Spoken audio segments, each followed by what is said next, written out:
Peace to bliss to everyone that comes in. We're going to get started. About our yesterdays and digging through the rubble.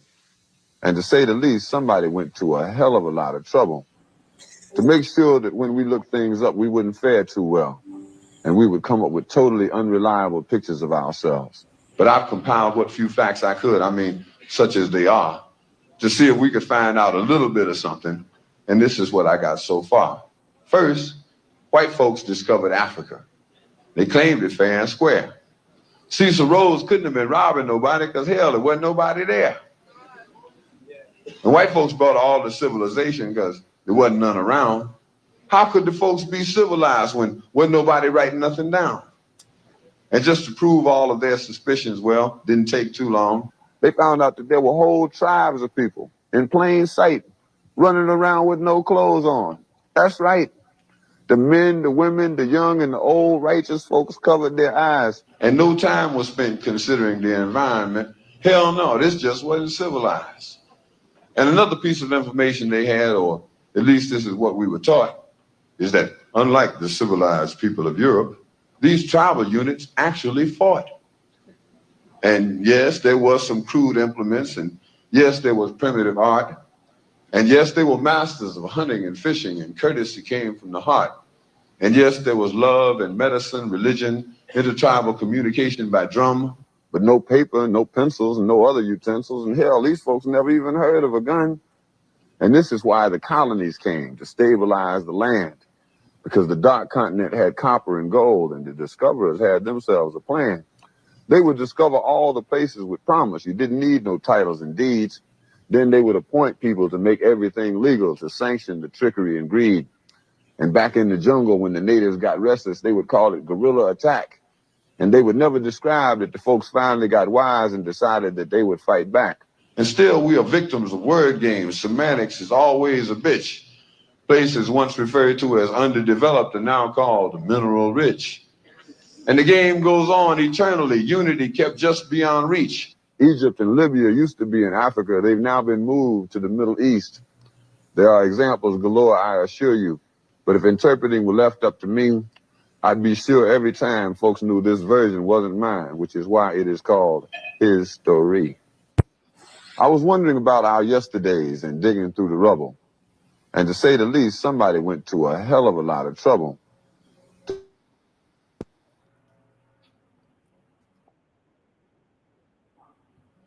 All right. We're about to get right into the juice because I want to cover a couple of things. And I don't want to be like too long. So let's get right to it.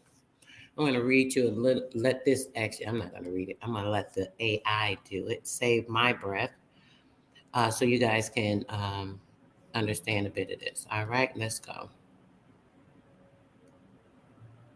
This book is respectfully dedicated to the memory of Louis Little Coon Oliver and to Knockoff T. Scott and all other descendants of the Loyal Creeks. The Loyal Creeks. Lie Taction, the story of Chito Harjo, called Crazy Snake in English, has fascinated me for a number of years, but since I'm a Cherokee, I have had a tendency to focus my own writings on Cherokee subjects. I never seriously considered writing about Chito Harjo, who was Muskogee, or Creek, until a Creek friend of mine suggested it to me. I'm glad he did. The story is as fascinating as ever. A few notes here at the beginning might be helpful to the reader. Throughout the text, except when the characters speaking or thinking are white people, I have referred to Chito Harjo always by both names. The characters speaking or thinking are white people. The characters. Oh, come on with all that. I just stopped it for a second. That's so annoying. Lie Taction, the story of Chito. The story is as fascinating as ever. A few notes here at the beginning might be helpful to the reader. Throughout the text, except when the characters speaking or thinking are white people, I have referred to Chito Harjo always by both names. Some historians, once they have identified him, will refer to him from then on as Harjo or as Snake as if the second name were an English-type surname. That is not the case. Chito is Snake. Harjo is the word that is translated into English as crazy. In the Creek introduction language, the adjective follows the noun. The name is not, therefore, a combination of surname and given name. It's one name. Creek naming practice in the old days was to give a man a name that consisted of, first, the name of his clan or perhaps a place name, the name of his community. In the case of What did I tell you? Chitto-Harjo, Listen introduction again. language, the adjective follows the noun. The name is not, therefore, a combination of surname and given name. It's one name. Huh? Creek naming practice in the old days was to give a man a name that consisted of, first, the name of his clan or perhaps a place name. Name of his the clan name of his and the place community. name, the In the case township. of Chitto-Harjo, it seems to have been a clan name, for the Creeks do have a snake clan. The second name then was sometimes a war title or some other kind of earned name, and Harjo means something like recklessly brave. In English it's crazy. The reader should not be confused, therefore, at finding other characters in the tale who are also known as recklessly brave. Chitto-Harjo, for example, was not, as far as I know, related to Chitto-Harjo. Details in the life of Chitto-Harjo are still being disputed by historians. Perhaps the most argued about is the time and manner of his death. The reader will find some of the characters in this novel putting forth various theories that are still being debated.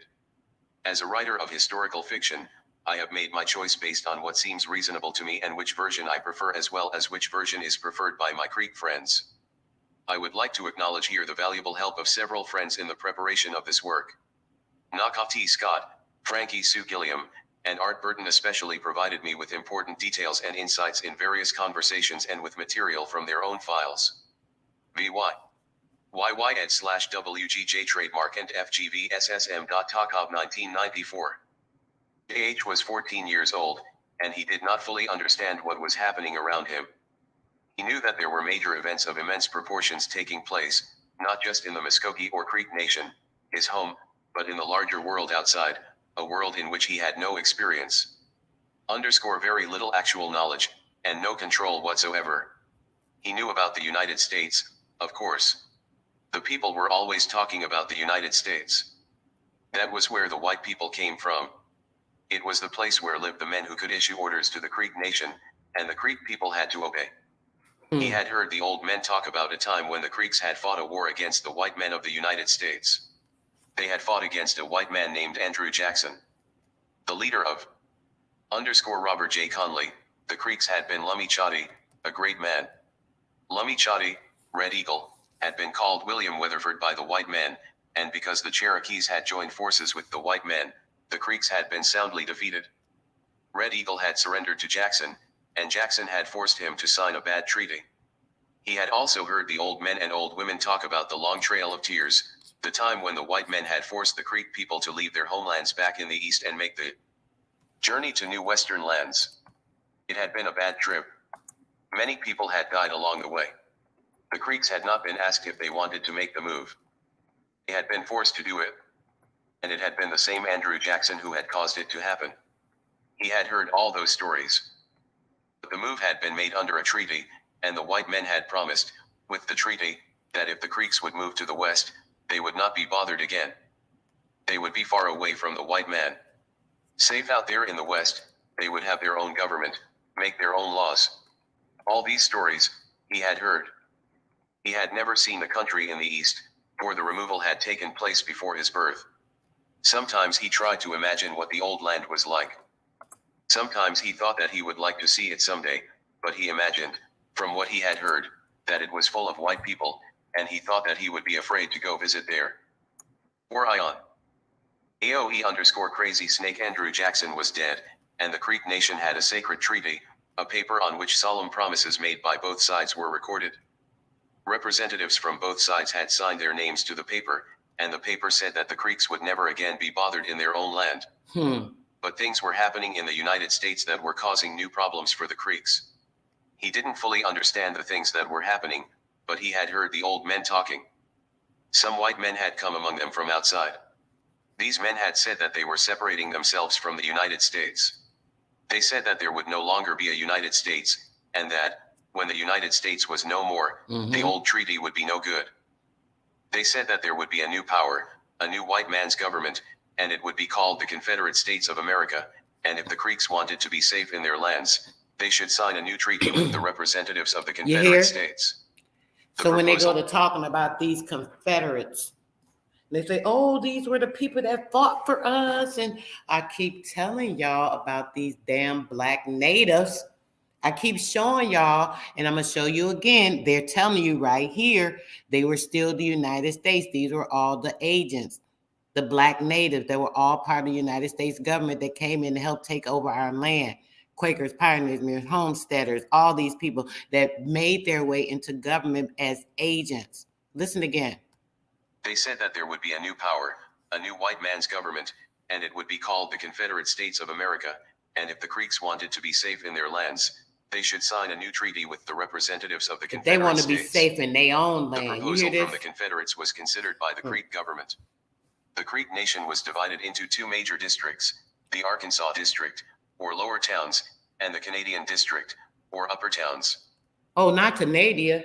Not the Canadian districts, not Canada being part of America, which was Seneca County, Seneca Township, a whole division of everything coming in with the Confederate States, dividing into states to go into statehood, setting up the corporation so that everyone goes into statehood. Each particular township now can be taken over by an agent of the U.S. government court, by an agent of the Confederacy. We have people going around talking about, oh, we were the Confederacy. We were the Confederacy. You people need to stop, like for real.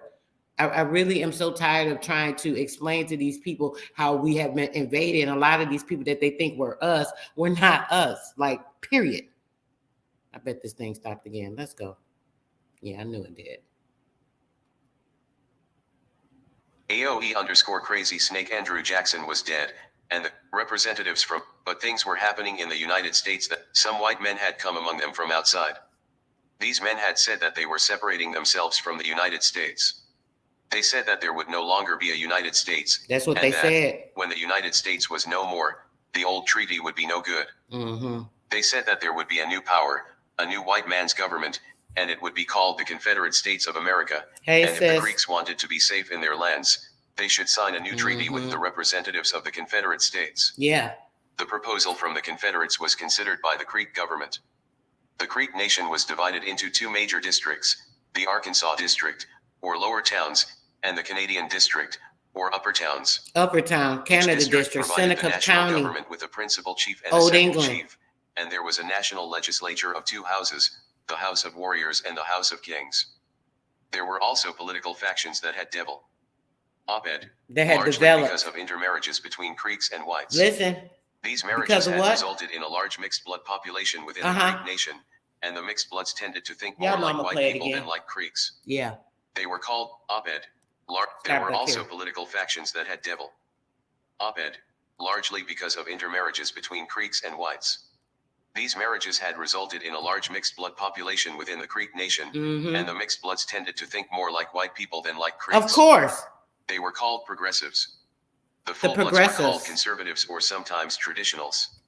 Often, they were also called backward. At the council meeting, the men had said, the Confederates had convinced the mixed bloods, and the mixed bloods had managed to convince some of the full bloods. When the final vote was counted, the council had decided they were called progressives. The full bloods were called conservatives or sometimes traditionals. Often, they were also called backward. At the council meeting, the men had said, the Confederates had convinced the mixed bloods, and the mixed bloods had managed to convince some of the full bloods. When the final vote was counted, the council had decided to sign a new treaty with the new Confederate States. But Chief Authorized, Sandy Place, Harjo had walked away from the meeting in disgust, and many of the full bloods had followed him. Authorized Harjo had said that as far as he knew, the old United States still existed, and therefore the old treaty was still in effect. He and his followers, he had said, would be loyal to the old promises they had made, loyal to the old treaty, loyal to the United States. People began to call him and his followers the loyal Creeks. Cheban, the boy, was only 14 years old, and he did not quite understand all of the things that were happening. But he heard the men talking, the old men, and they said that the Confederates had signed treaties with the Choctaws and the Chickasaws and the Seminoles, even with the Cherokees. Let's hear it again. But he heard the men talk. Authorized Harjo had said that as far as he knew, the old United States still existed, and therefore the old treaty was still in effect. He and his followers, he had said, would be loyal to the old promises they had made, loyal to the old treaty, loyal to the United States. People began to call him and his followers the Loyal Creeks. Cheban, the boy, was only 14 years old, and he did not quite understand all of the things that were happening. But he heard the men talking, the old men, and they said that the Confederates had signed treaties with the Choctaws and the Chickasaws and the Seminoles, even with the Cherokees. They had also signed with some of the copyright smaller tribes to the north, the Osages, Quapaws, and Senecas. Out west, they had signed treaties with some of the wild tribes, and the two nearest states, Arkansas and Texas, had both become Confederate. He could tell by the somber tones of their voices and by the expressions on their faces that his elders were becoming more and more fearful, that they were worried for the safety of themselves and their families and for the future of their nation. They weren't too say worried. That the mission schools had been closed and the children had all been sent home. The hell? And he heard that many Creeks, mostly the mixed blood, progressive, slave-holding Creeks, the ones who lived like white men and, more often than not, looked like white men, had become soldiers in the Army of the Confederate States of America. Then came the day his father had taken the whole family in their wagon to a large council meeting of the Loyal Creeks. Authorized Harjo had been there, as well as the great Opethaliahola, the man who had been the leader of the Creeks back in the old country, who had fought to keep the old land and then, when there was no more hope, had led them west to their new land. He wore a silver medal on his chest that had been given him by Millard Fillmore, President of the United States, almost 10 years earlier. At the council meeting it was said that the treaty with the Confederate States was illegal, and therefore their own government, which had signed it, was illegal. They declared that they, the Loyal Creeks, were the legal government of the Creek Nation, and they elected Akhtar Harsis Harjo Bindi Pal chief. And so that we'll all know UK other no matter where we meet, said the new chief, we'll each wear a cornshuck badge right here. He patted himself on the left side of his chest. Then someone came and said that Chief Kennard, the mixed blood chief of the Confederate Creeks, had placed a bounty of $5,000 on the head of Akhtar Harsis Harjo. It was a few days later when the boy heard that Akhtar Harsis Harjo and Opethaliahola had together sent a letter to Abraham Lincoln, the President of the United States. He heard the men talking about what had been said in the letter. They had reminded the president of the treaty that had sent them to the west and taken all of their eastern lands, and they reminded him of the promise that had been made that they would never again be molested in their new lands. Then they told Mr. Lincoln that they needed his help and advice. The wolf has come, they said. They said that strangers had come among them, trying to make them fight against the United States. Our children are frightened, they wrote, and the mothers cannot sleep for fear. Then they asked the president to send us word what to do. The letter concluded with the following words, I am alive. I well remember the treaty. My ears are open and my memory is good. Then the boy's father had said that they were moving. They packed all of their belongings into their wagon and hitched the wagon to a team of mules. They gathered their few head of cattle, and because he was 14 years old, a big boy, he walked, driving the cattle, while the rest of the family rode in the wagon, his father handling the reins. They went to a place on the little river where other families of Loyal Creeks had already gathered, and there they camped. Some of them built lean-tos, arbors, or other kinds of temporary shelter. Some few had canvas tents. Others simply slept on the ground, some under their wagons, some out in the open. They cooked over open campfires, and they shared their food with each other. They also had another big council meeting there. This time, like-minded people from other tribes, including some Cherokees, Chickasaws, and Seminoles, showed up and took part in the discussion, and all of them who stayed, and nearly all of them did, fastened cornshuck badges to their breasts. The 14-year-old Cheban did not understand all that was said. He still did not know why all this was happening. He did deeply resent the fact that someone or something had thrown his young life into chaos. His first 14 years had been happy, carefree ones. His family was a good one, close. He did his share of work around the house, and he ran in the woods with other boys his age. Often his father took him along to hunt. It had been a good life, and it seemed unjust, even almost unreal, that bad things were happening. He became aware that the new council of the Loyal Creeks had sent 3 men, Miko Hutka, or White Chief, Bob Deere, and Joe Ellis, to Kansas with the letter to the president, and he heard people talking about the dangers they were likely to encounter along the way. Do you think they'll make it? Someone asked. Will our letter get through? I don't know. There's all those rebels out there. All around us. And outlaws. Especially up around the border between the Cherokee Nation and Kansas. Bad men hang out there. They break the laws in Kansas and then run across the border into the Cherokee Nation. Miko Hutka's a smart man. He can figure out how to get through. And Bob Deere can fight if he has to. So can the other two. They can all fight. But there are only 3 of them. They might not get through. Along with the adults, the 14-year-old worried about the safety of the 3 men, and he worried about the success of their mission. He did not know what the president would do when he received the letter, but he had gotten the impression from things he had overheard that the letter would somehow solve all their problems. He prayed that the letter would make it safely to a place called Washington. Listen to this. He prayed that the letter would make it safely to He did not know what the president would do when he received the letter, but he had gotten the impression from things he had overheard that the letter would somehow solve all their problems. He prayed that the letter would make it safely to a place called Washington. Make it safely to a place called Washington, where they were performing all the treachery that they were setting up. The District of Columbia, right? District of Columbia, Washington, D.C., 12-mile square radius, okay? Now, look at this. This is why all of this is going on, right? Because why? They want to take all of your land. Then you're focusing on the lands and you're focusing on fake-ass fiat, fake-ass currency that's debt notes that's only supposed to be used by banks, because banks are the only ones that are allowed to use debt notes because they're the only ones that owe any debt. Let's get that clear. But you continuously keep using them because you don't want to get yourself out of the system. But I'm going to show you why. They keep holding this. Look at this. Indian Trust Minerals. I keep telling y'all, it's not only about the land. The minerals have such a value that's completely crazy. Indian Trust Minerals, Grand Risings, brother. It's all about everything that belongs to you. The Indian Trust Minerals. All of the rights that are under the name of the indigenous Indians, the real Indians. They don't say the Native American Trust. It never does. It can never say that because it's the Indian. I know people want to deter you guys from being Indian. They want to say you're black, you're this, you're that. You are not. They want to take you away from your heresy. They want to take you away from everything that belongs to you. Not only is it your land, but it's all of the mineral rights, right? I've shown you guys this before, right? Let's look again. All of the mineral rights. Listen, check this out.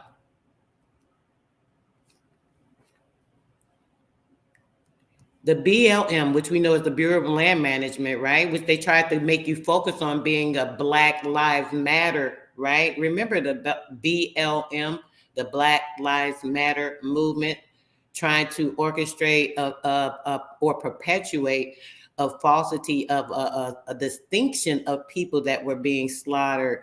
Oh, you know, let's focus on these blacks being slaughtered. Well, we can't focus on that when we can't forget about all of the indigenous Indians. Our ancestors, our heirs were all slaughtered. So you want us to forget about that?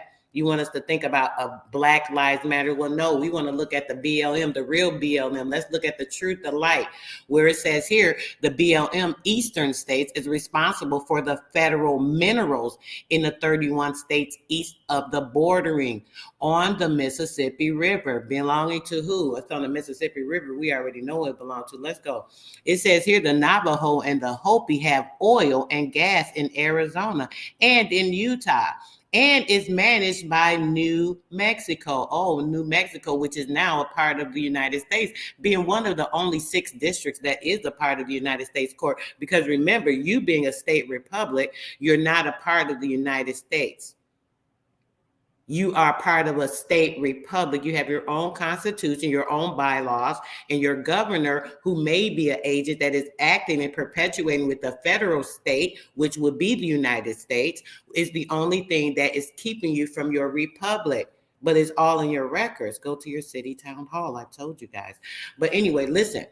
The Ute Mountain, Ute Oil and Gas in New Mexico, managed by Colorado. Estimated acreage are based on an average source of published and unpublished data, such as the GSA's federal land acres and the BLM's public land statistics, right?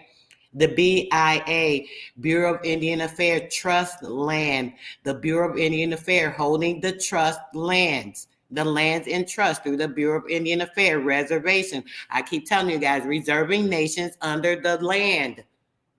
More ways to perpetuate frauds against you, putting it under the rulership. New Mexico, showing you that these places are ruled with the District of Columbia, Washington, putting it into the government contract, which is actually a private corporation. So this is fraud. This is fraud. This is fraud. Let's go. Let's look at it. The title and the use of the map, data presented in the map, the data gathering and the procedures that are used to validate the definition, the data sources, the validation of the data, the Indian mineral operations responsibility. The Indian, not Native American. Why doesn't it say Native American? Why does it never say Native American? Stop playing with us. Okay, let's go. Greetings, sis. Stop playing with us. Indian. It always is the Indian rights. It always is the Indian rights. How can it be so many rights that are Indian rights? And then they'll tell you that India is over in Hindustan. They'll tell you that those are the Indians. They've tried so many ways to disconfigurate you from your land. Hindustan became India in the 1940s. How can you change a place? Israel became Israel in the 1940s. How can you change a place? All of these continents. Do I need to look it up for you guys? Do I need to show you that, or can you like do that part of research for yourself, save a little time? Because if you want to look it up, say, when was Israel established? When was what's the other place? India, the so-called India established. You know, taking things and removing from the India Superior being what the indigenous indigo land, land of the black, rich, protein-rich soil. 48. Come on, bro. Thank you, bro. See, I got my brother in the chat helping me out today. You see, I told you guys in the 40s. All this going after what? What did I tell you guys before about the Bretton Woods Conference? Have you guys looked it up? I'm gonna put it in the chat. I want you to look it up. I'm not gonna pull it back up again. But the Bretton Woods Conference, right? Setting way for what? All of the trade and all of the lands that they were setting out to send all of your goods to these different areas, creating continents that now they can say our country. Hey, this is the country that was already there. Well, shit, the country wasn't founded until after you guys came over here, started taking our stuff and sending it out there. So how could it be founded? It was created, right? It was created, not founded. I think I spelled that wrong. Bretton Woods Conference. Let me look it up. For some reason, that looks wrong. Bretton Woods Conference, 1944. Bretton Woods is Bretton. Okay.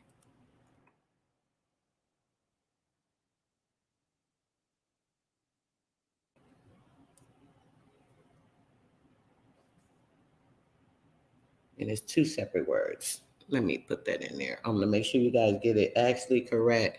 Bretton Woods Conference. Okay, I want you guys to check it out. Grandis, peace. Thanks for joining. Okay, check this out. Now, as I said, make sure you guys looked it up. You'll see how they took all of your stuff and they set everything up. Yes, sis, you got it, period. When they set everything up, right? They set up the IMF office, the International Money Fund, international, creating a money fund for international, creating a money fund for international money fund. Listen, let's go. I don't want to get off track. Y'all check that out for yourself. Now, summary of the results were: the federal lands are off limits to the minerals. The federal lands are off limits to the minerals. Federal lands with restricted access, restricted. Appendix 1. the department manual. We're not gonna go through everything, but I want you guys to see the GSA's correction, the Alaska federal lands, Alaska federal lands, which is a part of their structure, right? The split estate, federal and mineral with the Indian lands, right. More stealing, trying to attach themselves. They create, oh, let's create this system. And you see what they just told you, how they were doing it, right? So they started doing it that way. They just kept going, look, Utah, I want you guys to see all of everything. See, it's all under here. Arizona, Colorado, the eastern states, Idaho, Montana, New Mexico, Oregon, blah, blah, blah, blah, blah, blah, blah, blah, blah, blah, blah, blah, blah, blah, blah. I mean, it just goes on and on and on and on. All of the different minerals and lands and minerals and everything and so on and so forth. Listen to this. Check this nonsense out. I'm going to show you guys something else right with this, but let's go.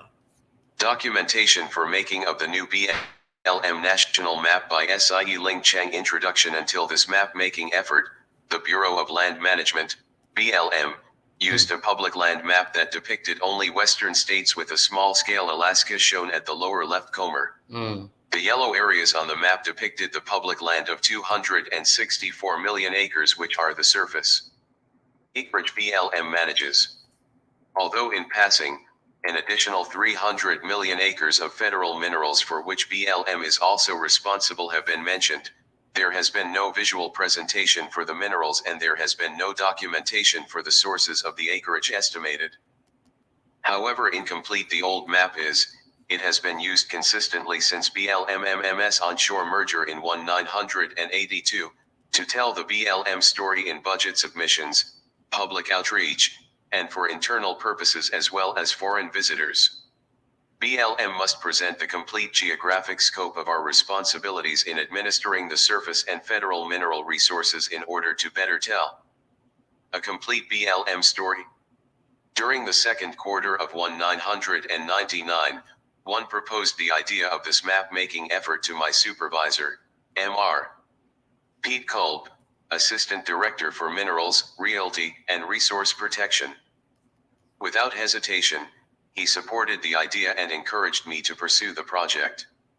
It became a special project in my list of work. By October 1999, a preliminary map titled Estimated Land Acreages with Minerals Managed by Bureau of Land Management was completed with the assistance of Mr. I think you got it. Pat Green and Mr. Leonard Gore in graphics. The design, layout, and content of this map was well received. ESO and Alaska State Directors were particularly pleased to see the map, because for the first time the ESO jurisdiction is included in the BLM National Map and Alaska is shown at the same scale as the Western Continental USA. The data used for the map were assembled from Public Land Statistics, PLS, of 1998. I'm trying to help them, bro. They ain't trying to hear me. During early FI 2000, the PLS 1999 was issued. The total federal land acres as shown in Table 1 to 3 was much higher than that of 1998 or 1997, but much closer to those before 1997. The accuracy of the split estate federal minerals of 69.9 million acres from Table 3 to 2 we ain't even got was to the juice of the bill yet. Doubt. Oh, it's gonna get juicier, y'all. Stay tuned. Rob Coleman on the Wyoming split estate question. Obviously, a close check on the various data sources for reliability was necessary before a final new map could be issued for use. This task became a significant workload for FI 2000. This report describes the background of the map making, provides information about the data sources used and documents the level and extent of verification effort on data finally used in the map.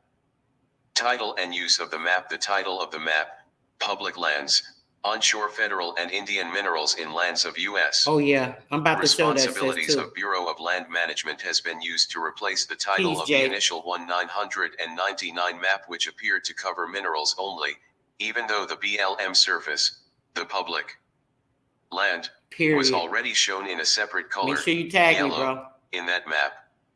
This revised map title depicts the total geographic scope of BLM surface and mineral, federal and Indian, responsibilities.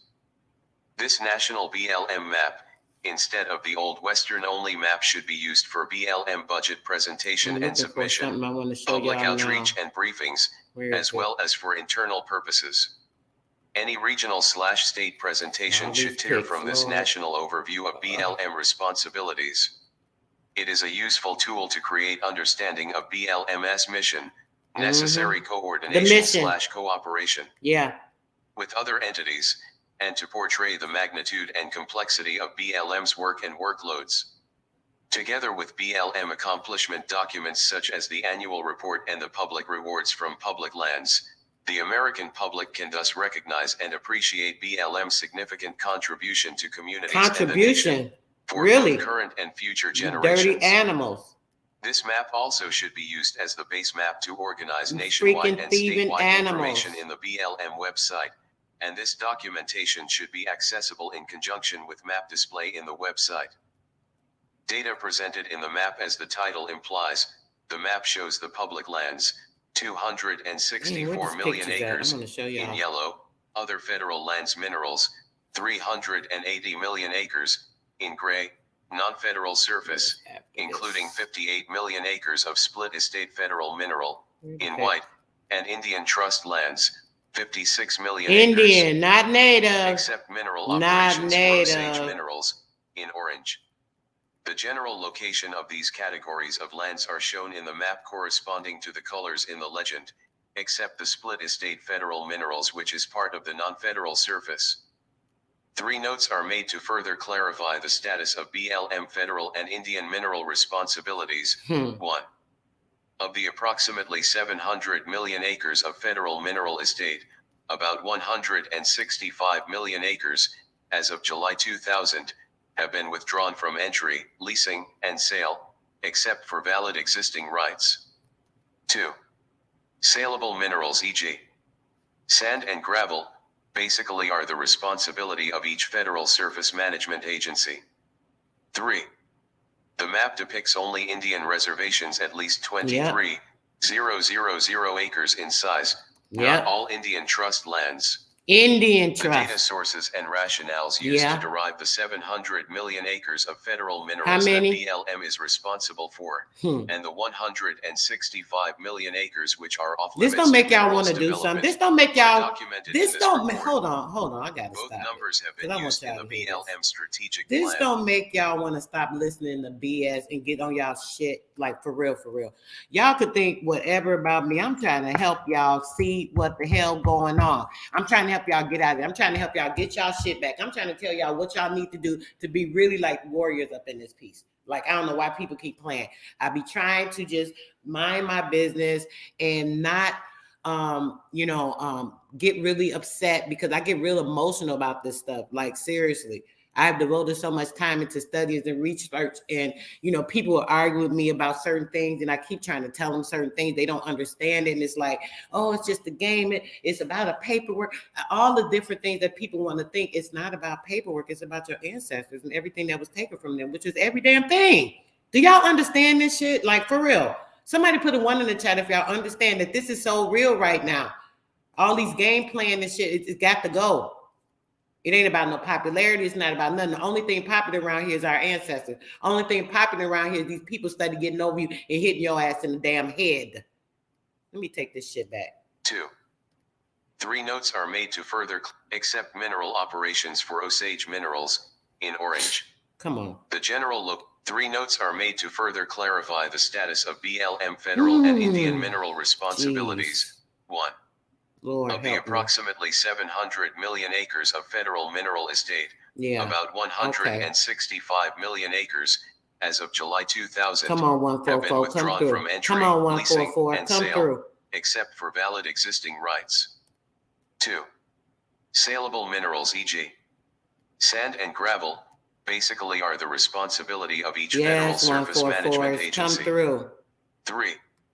The map depicts only Indian reservations at least 23,000 acres in size, not all Indian trust lands. The data sources and rationales used to derive the 700 million acres of federal minerals that BLM is responsible for, and the 165 million acres which are off limits to minerals development, are documented in this report. Both numbers have been used in the BLM Strategic Plan, 2000-2005 and related reports. A table at the lower right. And just to throw this in there so you guys know that 144, come on, y'all. When I say the 144 come through, when it comes to gematria, we're looking at a number 9. That's what the ether, your ether being in a perfect balance so that now it is in coincidence with what?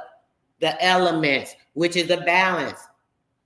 Oh my gosh, I don't want to go deep, y'all. I don't want to get into the spiritual stuff, but I hope y'all feeling me on that. When I say come on 144 come through, that's the alignment I showed you guys. Make sure y'all go check that video out if you're not familiar. The 144, which is the alignment. All of the energies that are aligned properly through you, which exercises the Christos, the crystals, that serpentine energy that shoots up your spine, giving your pineal, which is your light, which is the information that gives you the perfect guidance. That's the 144. Come on through, y'all. Come on through, 9 ethers. Cover of the map shows the estimated acreage of federal minerals, federal lands, split estate federal mineral, BLM public lands and Indian trust minerals, by BLM state. Hawaii, not a BLM state, is also included because of a small amount of federal land existing in the state. These acreage figures were determined based on various sources of published and unpublished data. See data sources below, and in coordination and cooperation with BLM state offices and other agencies. Data gathering and procedures used to validate definition the total acres of federal minerals for which BLM is responsible is the sum of federal mineral acreage under all federal lands, public domain and acquired, and non-federal surface federal mineral, split estate, acreage. The map colors, both yellow and gray, show the total federal lands. Based on the estimate for Colorado, 1% of the total federal land in the lower 48 is assumed to have no federal mineral rights acquired with the land acquisitions. No. However, only about 0.6% is used for the entire nation. Oh, really? Since Alaska, representing 36% of the nation's taking over Alaska land, has very little acquired land. The Indian lands shown in orange color are reservations at least 23,000 acres in size, not all Indian TMST lands. Reservations. Private lands scattered within the reservations are not shown but are excluded from the acreage determination.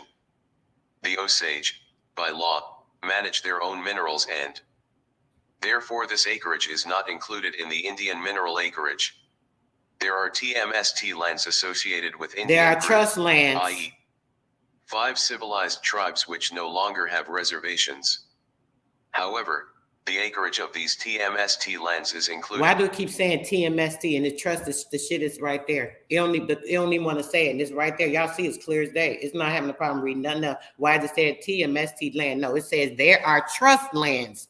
There are trust lands associated with Indian group, the 5 civilized tribes which no longer have reservations. However, the acreage of these trust lands is included. Oh, how is that? Oh, it's included through the Bureau of Land Management, of course. Through them setting up the federated lands in the federated particular areas that they designed and they designated for the reservations. What to do? What? To reserve the nations on our land with these Native American people. Blending them in, using the fortitude of mixing, as we just read in the other book. It told you all about them people, but they weren't what? The traditionals, because we what? The traditionals. Do we need to go back to that? Okay, let's go, because I'm going to get to this next book, y'all. It's going to get even richer for you. Based on these definitions, the total federal minerals have been estimated as approximately 700 million acres and Indian minerals as about 56 million acres. These estimates should be a good approximation for next 10 years. I'm sorry, y'all. And then they had these actors and actresses out there. Oh, we're fighting the water pipeline. Wait a minute. Are you really seriously telling us that you're fighting the government? This is a real fight against the indigenous people of the land, and they're the indigenous people of the land, but it's Federal Reserve land. But you guys are fighting them, but you have armies, you have wars. If anybody else gets in your way, you usually go plowing down. So what happened? These are your actors and actresses that you had to perpetrate this fraud of the natives being the Indian holders of the mineral rights, but it's not true. It's all a perpetuated fraud. Scale changes occur. Data sources: federal lands, BLM public land statistics, current table 1.3, comparison of federally owned land with total acreage of states, compiled by U.S. General Services Administration, GSA. Non-federal They service Germans. federal minerals lands. Germans and BLM Jews. Public Land Statistics, current table 3-2 by BLM, Khazarians. and an independent source reported Black by Andrew seeded. Senti, Realty Specialist of Colorado BLM. Public lands. All fraud. BLM Public Land Listen. Statistics, Table 1-4. Listen. Public lands under exclusive Listen. jurisdiction of the You Bureau see of this? Land Management, compiled by BLM. Federal mineral acreage by BLM State. Public rewards from public lands 1999. Reward? BLM. Y'all gonna get a reward for stealing this land and putting it under the Bureau of Land Management, making up personal communications and setting up certain agencies that will help you to orchestrate the fraud, like the Bureau of Indian Affairs, the BIA office, who is also a fraudulent group, perpetrating the fraud with these actors and actresses, allowing certain people to get certain funding so that they are perpetuating a fraud to fund this fraudulent organization. The Bureau of Indian Affairs is another fraudulent organization against the people. Y'all ain't with me though. I can't get no help to fuck these people up because ain't nobody really feeling me. This shit make me so mad for real, man. I get so tired of this fake ass community. It pisses me off, man. Y'all ain't really ready. Y'all don't know what the freak going on around here. Y'all still playing. Y'all still playing. Land. Personal communications. Numerous contacts with lands, mineral, and public affairs staff Bitches in study fucking us up. each of the BLM states. Indian lands. Study playing with Indian us. land areas Y'all map keep allowing this shit. 1992 by U.S. Geological Survey, and Larry Scribner, Chief, Ooh, DIV, man. of Real Estate Services of the Bureau of Indian Affairs, BIA. Validation of data. As the data were assembled from the above cited publications, I found obvious errors and significant We need to be on this shit, y'all. People playing right now. This ain't the time to fucking play. Made to state offices were part of the Get with effort the to real, resolve for the real. problems in each state. The following steps were taken to verify the data to arrive at the final national. Man, I set up a private group this weekend. Only 3 people responded. The guest I had to come with some fire info. It took me 2 weeks to set up with this dude. He was like, yo, he got it. He was like, yo, have him come to Telegram, something, I can speak more. He's not even used to YouTube. So because he don't even like putting shit out there like that. He not bold like me. You got to have a certain heart to be able to deliver the truth and show it through their documents. I ain't scared of nothing because y'all don't want to put this shit out there. This y'all information. I'm just finding it and showing it, putting it together, showing the people what's really real. You know what I'm saying? But when it comes to it, people ain't really real around here. When I send out this next meeting for the private group, who all do not be a part of this private group, you won't be able to get in. If you try to get in and keep trying, playing around, having me emailing, taking my time. I don't got time for this shit. I don't have time to play with people that ain't about this real business. For real, for real. If you're not about it, you playing, you're YouTubing, your popularity in, and whatever you need to do, go on and do that shit somewhere else. If you're not real and not about this business, don't play with me because I'm not the one. I don't have time for it. Like, for real, for real. I'm only about the people that's the 144. Stop playing with me. I'm dead ass serious. I all that kind, nice shit, trying to, be nice. And I don't want to hurt their feelings, this, and that. I don't give a damn about nobody's feelings at this point in time. This shit is too real out here and too many people playing games, and I don't got time for it. It's just that simple.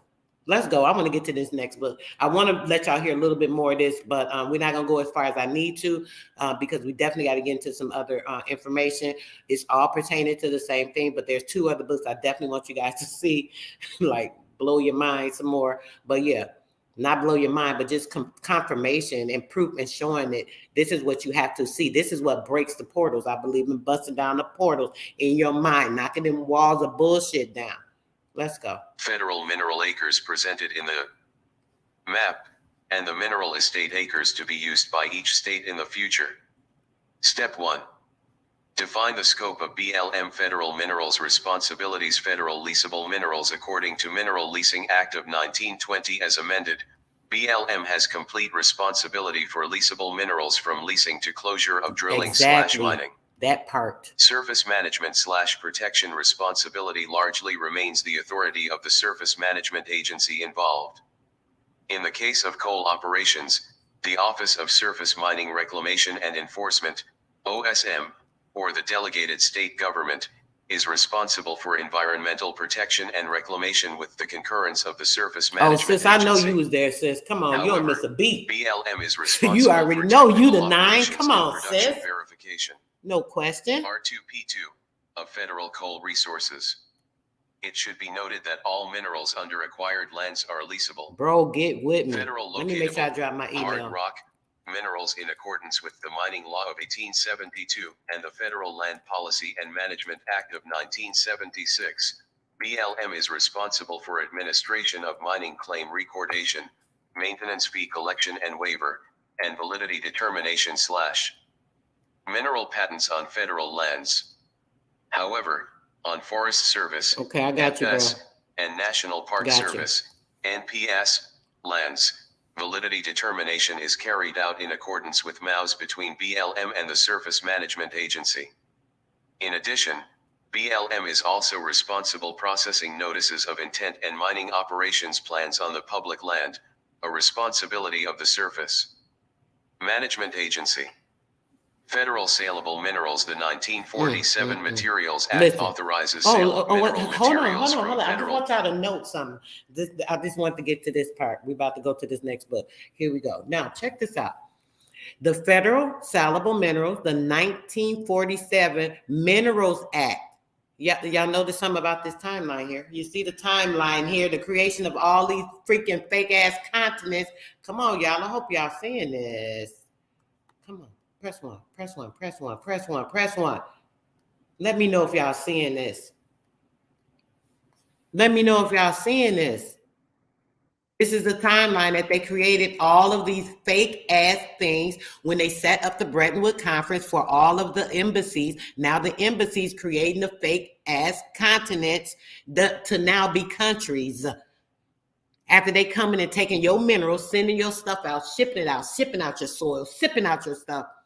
Creating fake ass banks, all these things so that they can now perpetuate the fraud and steal the gold with fraudulent bank notes and loans. Oh my gosh, it's just so much. It's just so freaking much. I don't want to keep talking. I'm gonna get a damn headache. Let's go. Lands. Basically, each Surface Management Agency is responsible for the administration of sale and free use of mineral materials on their lands. Federal lands consist of public domain lands and acquired lands. The above 3 mineral laws apply to public domain lands as described. Generally speaking, however, hard rock minerals on acquired lands became leasable minerals under the Mineral Leasing Act for acquired lands of 1947. More details of BLM They became minerals. leasable. Wait a minute, how you leasing some damn minerals? What you mean they became leasable? Is y'all hearing this shit? Come on, y'all. Y'all understand and understand. I see the ones, y'all. I see the ones 9s. I see the 9s. Listen, y'all hear this crap? Do y'all hear this crap? Let's go back. I'm definitely Federal lands consist of public domain management agency. Federal Saleable Minerals. The 1947 Materials Act authorizes sale of mineral materials from federal lands. Basically, each Surface Management Agency is responsible for the administration of sale and free use of mineral materials on their lands. Federal lands consist of public domain lands and acquired lands. That's right. The above 3 mineral laws apply to public domain lands as described. Generally speaking, however, hard rock minerals on acquired lands became leasable minerals under the Mineral Leasing Act for acquired lands of 1947. More details of BLM minerals responsibilities can be found in subchapter C Minerals Management. It's in the chat, bro, right here. Of Title 43, Code of Federal Regulations, the Reorganization Plan No. 3 of 1946 and 1950, and the Department's Organization Manual, 135 DM1 and Delegation Manual, 235 DM1, Appendix 1. Step 2. Comparison of federal land plus split estate land with federal mineral estate as a first approximation. The federal mineral estate acreage reported in Public Rewards 1999 by each BLM state were listed by states from Alaska to Wyoming along with federal land acres from PLS 1994 and PLS 1998 in separate columns. The split estate land acres of about 69.9 Million acres were Yep, allocated to each exactly, state according brother. to the percentage Fake ass calculated based on the patents. state acres available through Copyrights. 1948. Look up a book. PLS Table Damn. 3-2. Another column of federal land acres. Look up a book called Pimps and Ferrets, guys. Look up the book Pimps and Ferrets. Okay, and you'll get a very clear understanding of the copyright and how they use this paperwork to set up ownership. I talked to you guys about when they came into each of these lands where the gold mines and things were, they were able to set up the electricity facilities using dams, now owning or saying the dam because they built the dam using the copyright ownership. It's all a game with the paperwork, y'all. I done told y'all about this for about 2 years now. That book y'all need to be looking at. Pimps and Ferrets. Pimps and Ferrets. Look it up. Let's go. Step Read 2. this again. Comparison of federal land plus split estate land with federal mineral estate as a first approximation. The federal mineral estate acreage reported in Public Rewards 1999 by each BLM state were listed by states from Alaska to Wyoming along with federal land acres from PLS 1994 and PLS 1998 in separate columns. The split estate land acres of about 69.9 million acres were allocated to each state according to the percentage calculated based on the state acres available through 1948. Look at this. PLS Table Y'all 3-2. Another column of federal land acres by state was then obtained by subtracting the split estate acres from the total federal mineral acres reported in the Public Rewards 19. Y'all hear this? This man, y'all be making me so upset. I don't gotta lie up front about nothing, guys. This is right in your face. They telling you and showing you what they did to you. Like, 99. Appendix gotta 2 know how to displays these data in a table form. The bottom line of the table shows the total federal mineral acres from Public Rewards 1999 as 674.8 million acres.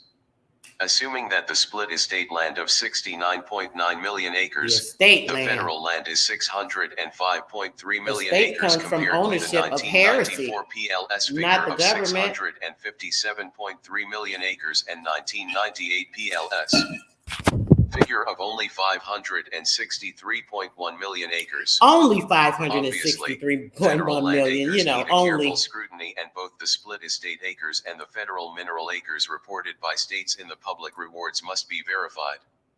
These tasks are carried out in the next steps. Step 3.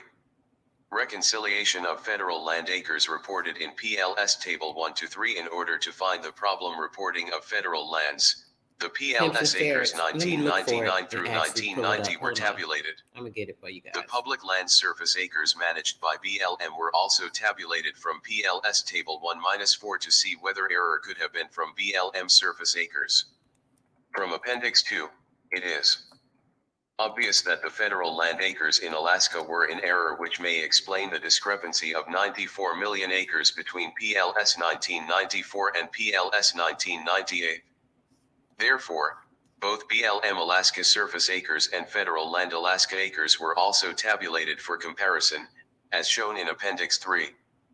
Federal land as percent of total Alaska land was calculated for the 4 years, 1998, 1996, 1993 and 1989, shown for a quick visual assessment of area coverage of federal lands shown in various versions of Alaska map being used in BLM. As can be seen in the second column of Appendix 3, the total federal land acres from PLS 1997 and PLS 1998 were around 90 million acres lower than those of previous years and the more recent 1999 acres, which is 655 million.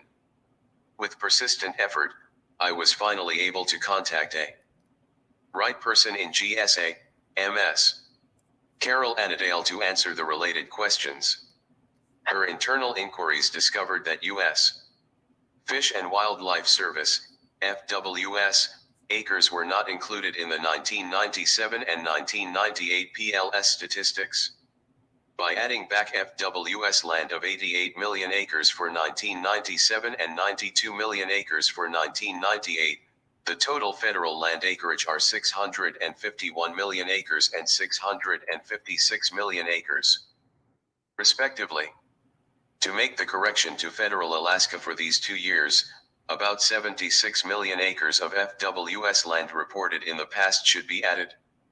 With these corrections made, the federal land acres appear to be believably about right at 655 million acres, PLS 1999. The corrections made by MS Annadale of GSA are included in Appendix 4. As the result of the following Step 4 will show, the most accurate estimate of federal land acreage in Alaska is 237 million acres, rather than 248 million acres shown in Table 1.3 of the PLS 1999. Use of the 237 million acres as official federal land acreage for Alaska brings the total federal land acreage from GSA's 655 million acres down to 644 million acres used in the computation involved in Step 7 later in this report. The 644 million acres is the sum of 264 million acres of BLM public lands, in yellow, and regulations governing the handling of individual. I'm sorry, guys. It switched, and I was not trying to switch. I was just getting it ready, but we may as well go. I was about to go after that next paragraph. I apologize for it stopping like that. But it was just going into the talking more about showing the map, and we're not going to look into the map right now. I might go back to it because I want to show you guys the goal in all the different areas. I did show you guys that picture before a couple of weeks ago, those pictures rather, but this is more pertinent. I think I want you guys to see this whole timeline as it goes. So let's go. Let's get into it. Regulations governing the handling of individual Indian money. Let's go. Let's go. One, individual Indian monies are funds, regardless of derivation, which belong to individual Indians, and which come definition of term. MTO, the custody of a disbursing officer. Belong to who? 2, requests for authority to approve checks of Indians who have individual Indian money deposited to their credit. D.S for OSNAE made upon Form 5 to 139, in duplicate, carefully prepared for approval by the Commissioner of Indian Affairs, except that the date of approval and the number are to be left blank. All requests for authority must show clearly the necessity for the expenditure proposed, and, where it is proposed to pay direct to depositor for his unrestricted use, the competency of the depositor to handle the amount requested. Competency. 3, at the end of competency. Don't let nobody tell you nothing different. Listen to what is going on here. They're telling you about how they set up the individual money account for the Indian. This is so pertinent, guys. Whether you guys know it or not, let me take some of this. And separate it because okay, it's not gonna fit right. Okay, let's go. Y'all got to hear it. The calendar year in which an authority has been granted, the authority lapses, except that when carried lapse of authority approved during October, November, or December, it will remain effective during the following calendar year unless otherwise indicated. 4, monthly pensions payable from principal shall not be allowed except in cases of absolute necessity. The old and the sick must, of course, not only be cared for, but everything must be done to restore the sick to health, and in cases of chronic illness, to brine, about the best practicable live. You mean that all the elderly, the American Indians that are going around here suffering, not having food to eat, not being able to go to get any type of care, whether it be holistic, natural, whether it be going to a hospital, getting any type of treatment that they find sufficient for themselves. You mean to tell me that they're supposed to be taking care of that? That's what they just said.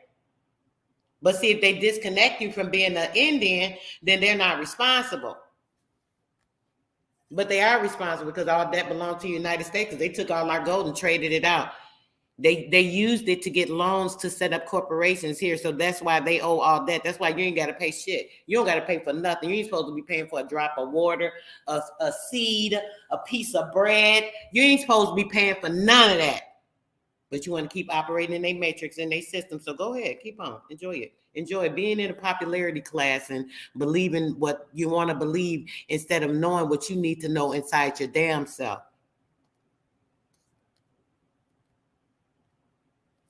Regulations governing the handling of MTO, the custody of, to be left blank.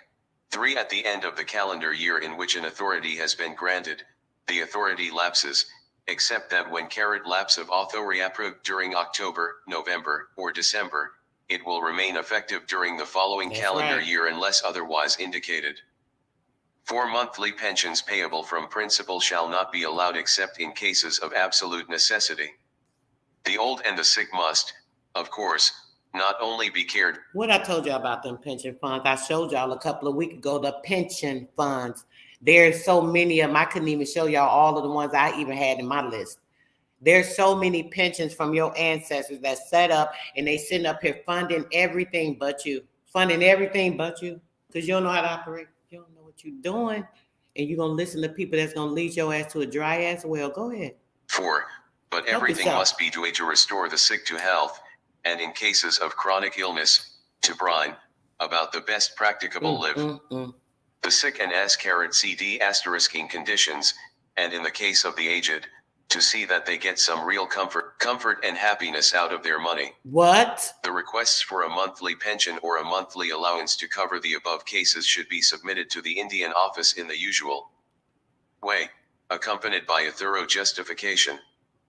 5 Indians who are not incapacitated on account of age or physical or mental infirmity need to acquire practical business busy experience of their own, and everything possible should be done in handling their funds to encourage them to become independent. Not one time have you heard them mention a native.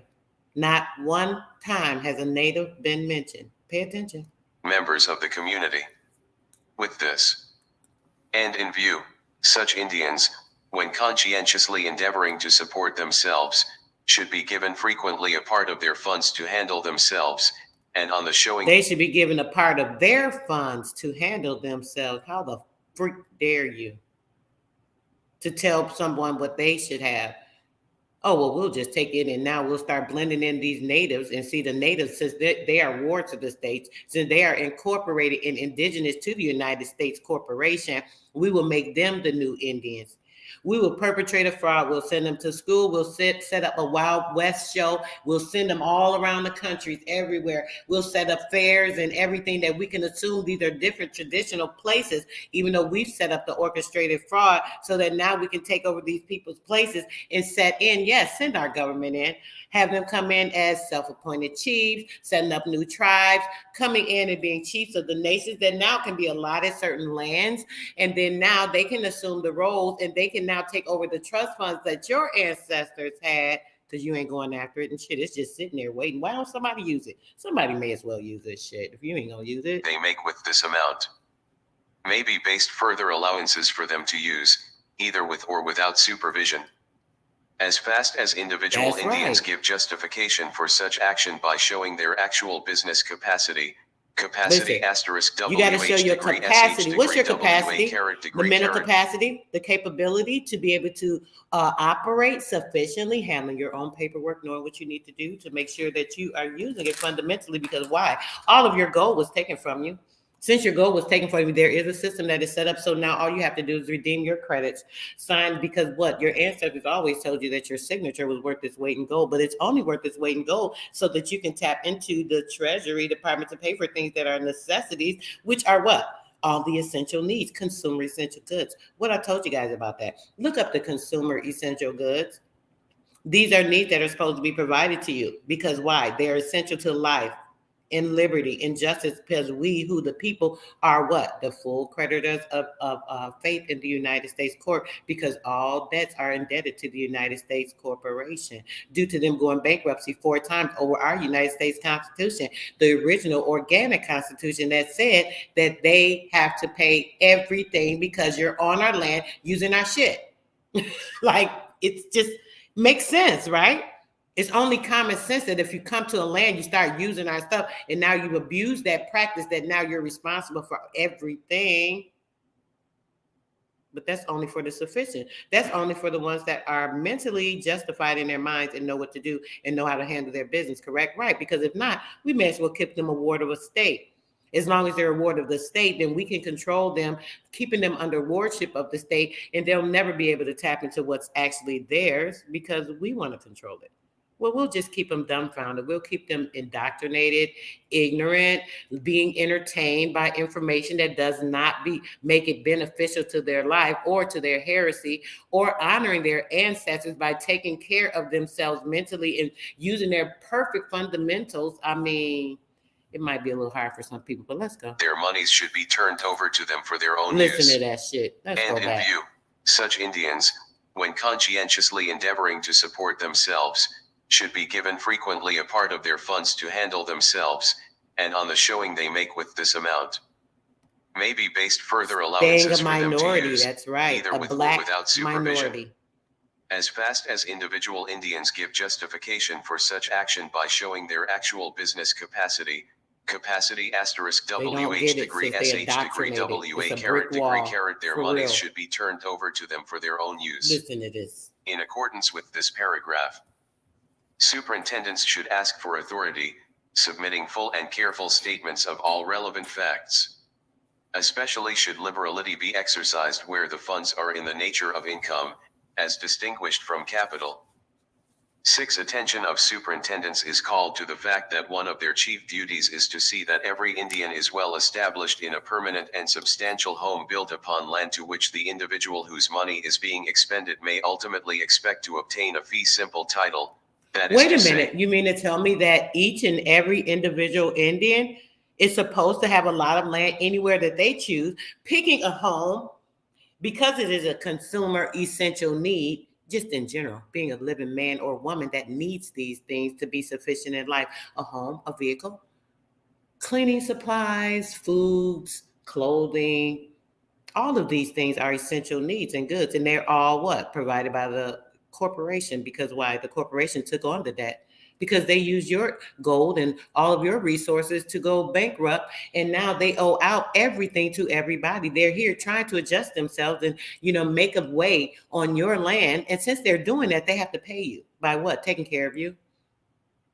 Oh, that's what they're talking about. Yeah, it gets deeper, but y'all ain't ready for that. upon his own allotment or land, to which he has been One more declared time. sole Let me heir go by the back. secretary. 6. Attention of superintendents is called to the fact that one of their chief duties is to see that every Indian is well established in a permanent and substantial home built upon land to which the individual whose money is being expended may ultimately expect to obtain a fee simple title. Yeah. That is to say, upon his own allotment or land, to which he has been declared sole heir by the Secretary of the Interior under the Act of June 25, 1910. 7. In order to obviate as far as possible the delays incident to transmission of separate requests of this nature to the office, the superintendent should make a careful survey of the needs of the Indians for the coming calendar year in the way of improvements, such as 1. House, 2. Barn, 3. Outhouses, 4. Cave or cellar, 5. Fences, 6. Well, and then submit to the Indian office a request for what might be termed a blanket authority to approve checks to cover purchases of whatever the survey shows. So they'd approve the checks, huh? As long as they submit the information and tell them, hey, this is what I need. Hey, let me sign this paperwork. That shit's so fanful. Let me sign this paperwork, turn it over to you guys so I can get all the things I need. These are the things I need. They just have to have a system that is more up to date right now. You just have to know how to work and use that system. Shit. But yeah, pay attention. To be necessary. Such an authority, when granted, will enable the superintendent to approve checks at any time during the year for sums not exceeding the amounts set forth. Checks may be approved for less amounts without modification. 8. Doctor bills and hospital bills, necessitated by unforeseen emergencies, involving danger to life and health, may be met under authority of this paragraph in amounts not greater than $50 for medical attention, or $150 for surgical and hospital treatment, for any individual. 9. All agricultural needs should be anticipated, and authority requested in a manner similar to that set forth in paragraph 7 for improvements, but unforeseen needs requiring immediate relief may be met by the superintendent without procuring prior authority, but must be immediately reported by the superintendent on Form 5 to 139 for approval. In no case shall an expenditure under this section exceed $50. 10. A. Authority is hereby granted disbursing officers handling individual Indian funds to sign and approve checks funeral expenses. 2. Against a decedent's account M sums the total which shall not under any circumstances exceed $150, and which shall be as much less than that amount as possible, for the purpose of making necessary arrangement and paying the actual expenses incident to funerals. B. Any disbursing officer is hereby authorized to sign and approve a check, or checks, against deposits to the credit of unapproved checks the estate of a deceased Indian, or to the credit of term 0I/heirs, F to asterisk the heir, or heirs, to said estate, in order to You mean make to the... tell me if you knew that you were an Indian? If you knew for a fact that you were an Indian and your ancestor was actually on the rolls and you were able to go back and say, hey, I have a decedent and there's an account for them and I need to withdraw from their account. Well, it would make sense that they don't want you to do that. It would make sense that they don't want you to think that you that damn Indian. They'll let the Native Americans use your money, right? It would make a lot of sense if that was the case, right? What do you guys think? I'm just wondering. Just a thought, right? Let's go. Here we go. I didn't even talk that long. May be based further allowances for them to use, either with or without supervision. As fast as individual Indians give justification for such action by showing their actual business capacity asterisk WH degree SH degree WA carat degree carat, their monies should be turned over to them for their own use. In accordance with this paragraph, superintendents should ask for authority, submitting full and careful statements of all relevant facts. Especially should liberality be exercised where the funds are in the nature of income, as distinguished from capital.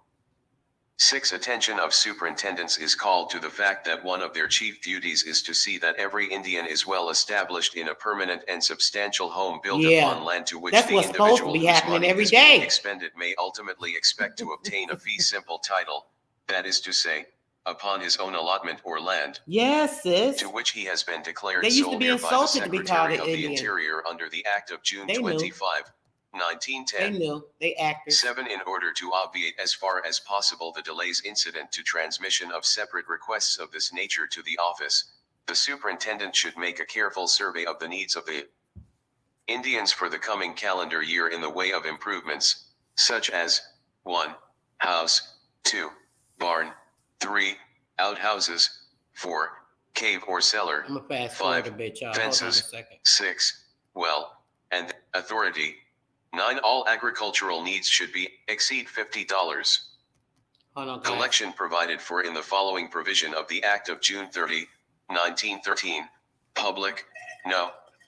For that hereafter, upon the determination of the heirs of a deceased Indian by the Secretary of the Interior, there shall be paid by such heirs or from the estate of such deceased Indian, or deducted from the proceeds from the sale of land of the deceased allottee or from any trust funds belonging to the estate of... So with a deceased allottee, they just went and sold the land? They didn't give it to their heirs? What happened to the funds?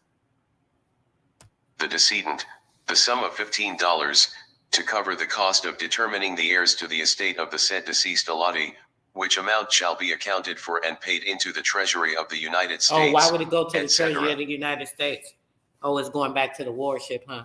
Because they had them under their warship. Why wouldn't it go into their account? That shit sound crazy. That sounds like money laundering right there, don't it? It sounds like y'all were laundering money by using these false titles and things, right? Creating the banking system with the Federal Reserve and everything you guys set up through the Treasury, huh? Okay, I get it. These funds should be designated as miscellaneous receipts, Class I.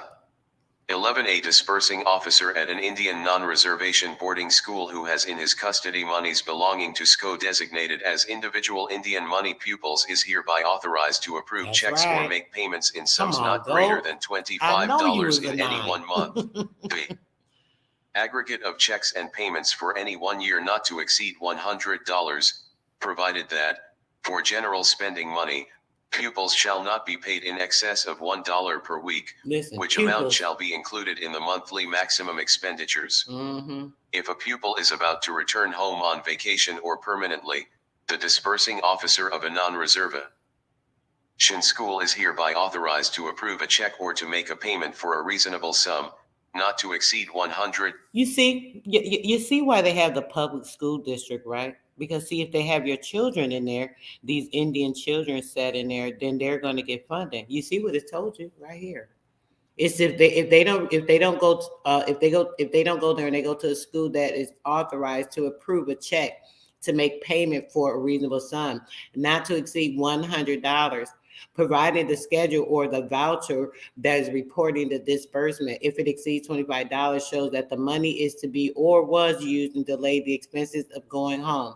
If that's the case, they would pay them to go to a different school, because now they're not on the reservation. They're not going to the Indian school, so they want to go to a different school. So going out the district, now the Indian Affairs, they can take money and siphon from the trust fund and say, hey, these Indian children are going to this public school. So yes, we want to set up a public school because we're going to get money for these children. That's why they want your kids in the school. See, it's part of the government structure. Oh, they got a truant officer. Why you don't got your child in school? They battering you, acting like you committing a crime with your own damn child. This your own seed. But they telling you what's going on and what you're supposed to be doing, how you're supposed to be doing with your child, because they want that money. They want that bread. If your child ain't in the school, they ain't going to be able to get the money for them. Do you see how this works? They're using the whole system against you to tell you that, hey, they actually are the rulership of your child. Well, shit, they are the ruler of your child. They have the warship of your child since the birth certificate, right? Because you haven't done anything to take care of your own fortitude. You don't know what to do to make sure that you have the rights, and making sure you let these people know that you are not mentally incapable. You have to let them know that you know what you're doing, and you have to take the time to understand what's going on from inside of yourself. You can't listen to what someone's saying and fill out paperwork and think, that's an end all be all. You have to study. You have to study to show yourself approved. You have to study to show yourself what? Approved. Approved what? Approved credit? Oh, yes. That is a part of it. Study to show yourself approved. So now you are able to operate in the fundamentals of a person that has the correct mind state. In order to have the correct mind state, you are now able to act as a person that is not feeble-minded. And then now you can do what? You're able to operate your E-state, your estate with your E-state, because now you can conjoin the two because you know how to operate fluently. If you don't get that, you don't need to understand at this time. You need to do a little more research. Let's go. Dollars, provided the schedule or voucher reporting the disbursement, if in excess of $25, shows that the money is to be, or was, used to defray the expenses of going home. Have a good one, brother. And for no other purpose. For expenditures other occurred poundorids. Ditloy alternan those authorized in this paragraph and paragraphs 8, 10, 12, 13, 16, 33, 34, 38, 56, and 115 to 118, inclusive. The disbursing officer must secure special authority from the Commissioner of Indian Affairs in accordance with paragraph 2. 12. During any 1 year, not more than $100 of the funds of a minor may be transferred by a disbursing officer on a reservation to a disbursing officer of an Indian boarding school. 13. A disbursing officer may pay in cash to a minor or his parent, custodian, or guardian, we got like or 3 more disburse pages for the benefit of a minor who is in regular attendance in a public, mission, or contract school, sums not greater than $25 in any 1 month. The aggregate of checks and tell you that? Ments for any 1 year not to exceed $100. No funds belonging to minors who are not in regular attendance at school shall be paid to them or their parents, custodians, or guardians, or disbursed for their benefit except under approved authority on Form 5 to 139, in accordance with paragraph 2. 14. Disbursing officers having individual Indian money in their hands belonging to runaway pupils who are not funds laway pupils returned to the school shall. Look. Disbursing officers, listen, the disbursing officers having the individual Indian money in their hands belonging to the runaway pupils who are not returned to the school shall return such money to the pupils either by direct remittance or by transmission to the superintendent of the reservation. But does that happen? Return such money to. The pupils either Why by doesn't direct why doesn't remittance the or by Indian child get transmission it to the now if superintendent they of the choose to stay home reservation and be where such homeschooled? pupils reside, What are you for talking deposit about? in bank to the individual credit of the owner. Before adopting either of these alternatives, the superintendent shall report the facts to the Indian office and request instructions. 15. If it is intended that a minor's funds are to be expended by parent, custodian, or Listen. guardian, without minor's funds to be expended by par supervision, a statement must be made concerning. What are the minors' funds? Did you do anything with the funds? So you mean to tell me that when you went to school, to a public school, to sign your child up, which was submitting an application, they tell you, hey, come submit this application. Who knows what application is? Who knows what an application is? I'm not going to make it no clearer. Who knows what an application is? If you went to submit an application at a public school, it just told you what happens. They get the funding for each child. So now you submit the application. The application gives what? The security for the credit for that child that is attending that particular school. Why do you think they want your child at their school? Because they get paid for your child being in the school. It just told you. It just told you. And it also told you that if the child is not going to school, they're supposed to return that funding, right? But do your child ever get that? If they so-called drop your child out of school, or they kick them out of school, or if they've had some type of issue where the child went to some type of programming, they're getting more or soliciting more funds for the trust for special education, and special education requires more funding. So the ones that drop out or they kick out, are they still submitting anything for that child? Like, since they're not in school, where's their funding on? What happened to it? The report on exercise manner in which the parent, custodian, etc., has in the of former privileges. Past used monies placed in NIS hands or unrestricted expenditure. 16. Any disbursing officer is hereby authorized to sign and approve checks transferring funds of an Indian who lives Tefuni trademark 710 trans permanently away from his jurisdiction to the disbursing officer nearest to whom the Indian resides. He may make the transfer before or after the funds are deposited in bank to the owner's credit. 17. From funds under the jurisdiction of the United States, including individual Indian monies, debts of Indians will payment of debts. Degree. Underscore. Not be paid, except iuneral expenses, as provided in paragraph 10. 18. Persons who extend credit to Indians do so at their own risk. Traders to do all Indians should be urged to pay any of their justness on cash basis. And J. Legitimate debts as far as they may be able. 19. A disbursing officer has no authority to execute s. Why? Why would they give them? Why would they have the cash? The cash, which is a debt note. It said that it said persons who extend credit to Indians do so at their own risk.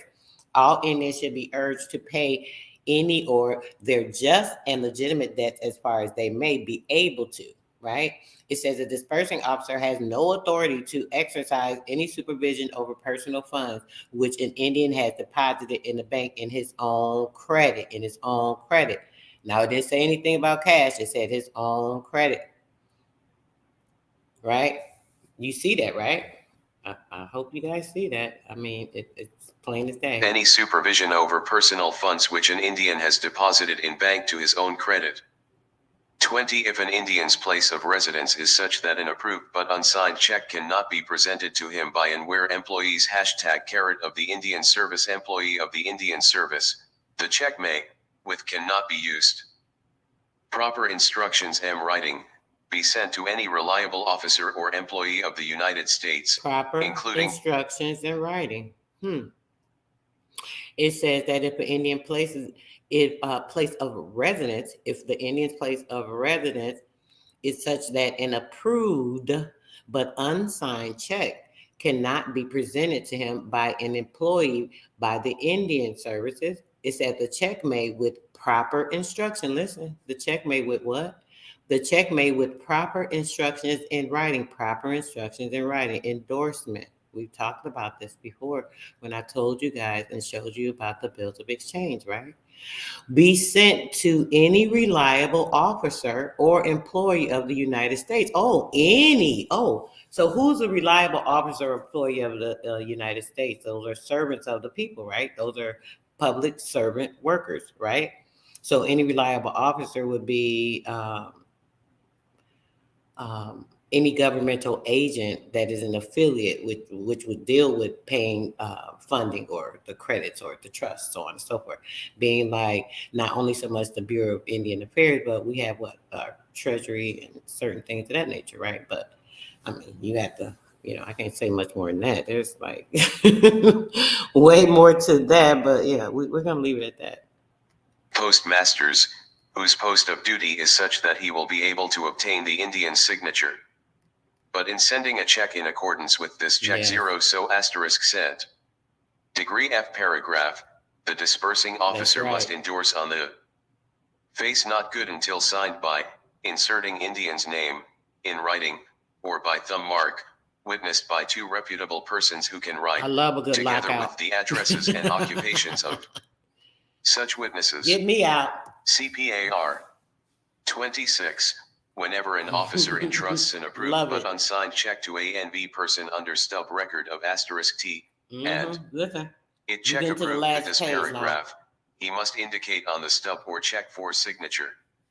Asterisk. Register the person to whom he entrusted. In trust. 21. Before an Approved. officer I permits want y'all to any hear that approved again, just in check, case it went over your PR, heads. Hold on, Vitrachecki hold on. AP signed or unsigned Where's by the the mouse maker, at? to leave his possession, he must such witnesses. Listen. CPAR 26. Whenever an officer entrusts an approved but unsigned check to A and B person under stub record of asterisk T, and The officer in trust, the officer, who is the officer, the granting officer, the fiduciary, in trust, an approved but unsigned check to any person under this paragraph, he must indicate on the stub or the check, register person to who he entrusted it to. it check approved with this paragraph, he must Entrusted. indicate on the stub or check for signature.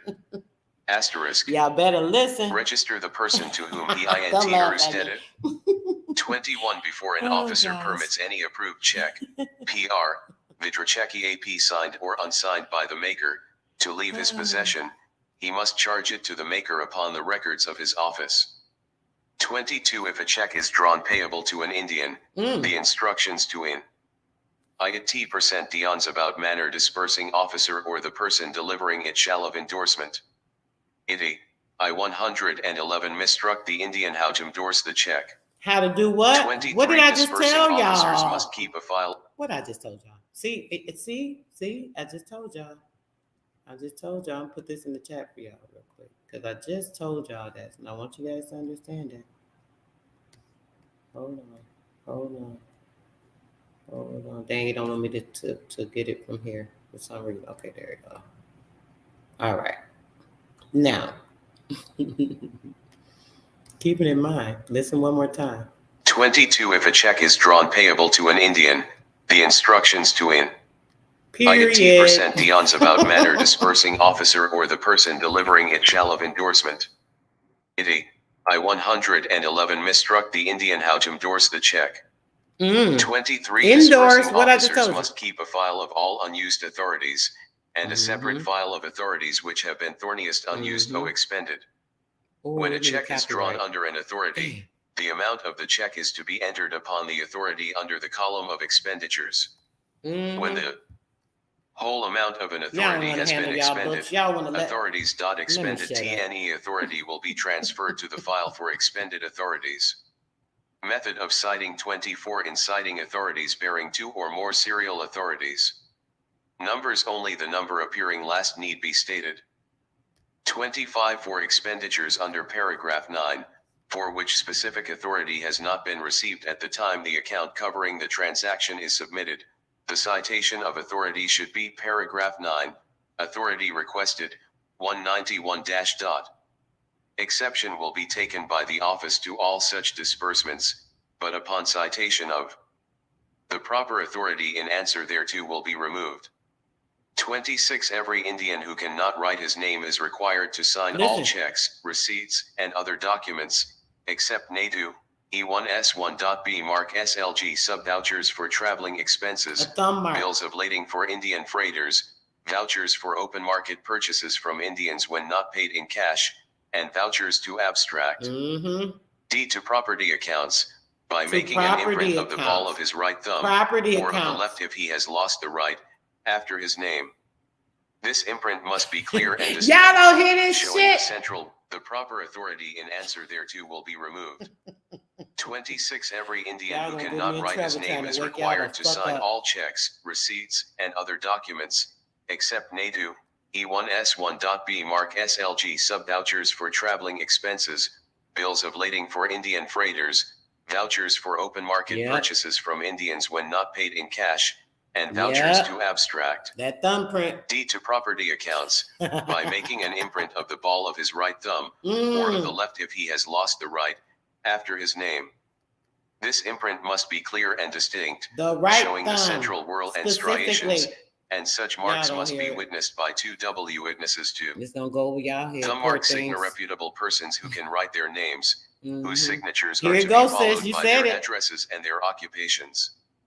In the accepted cases, signature may be by X mark and one witness.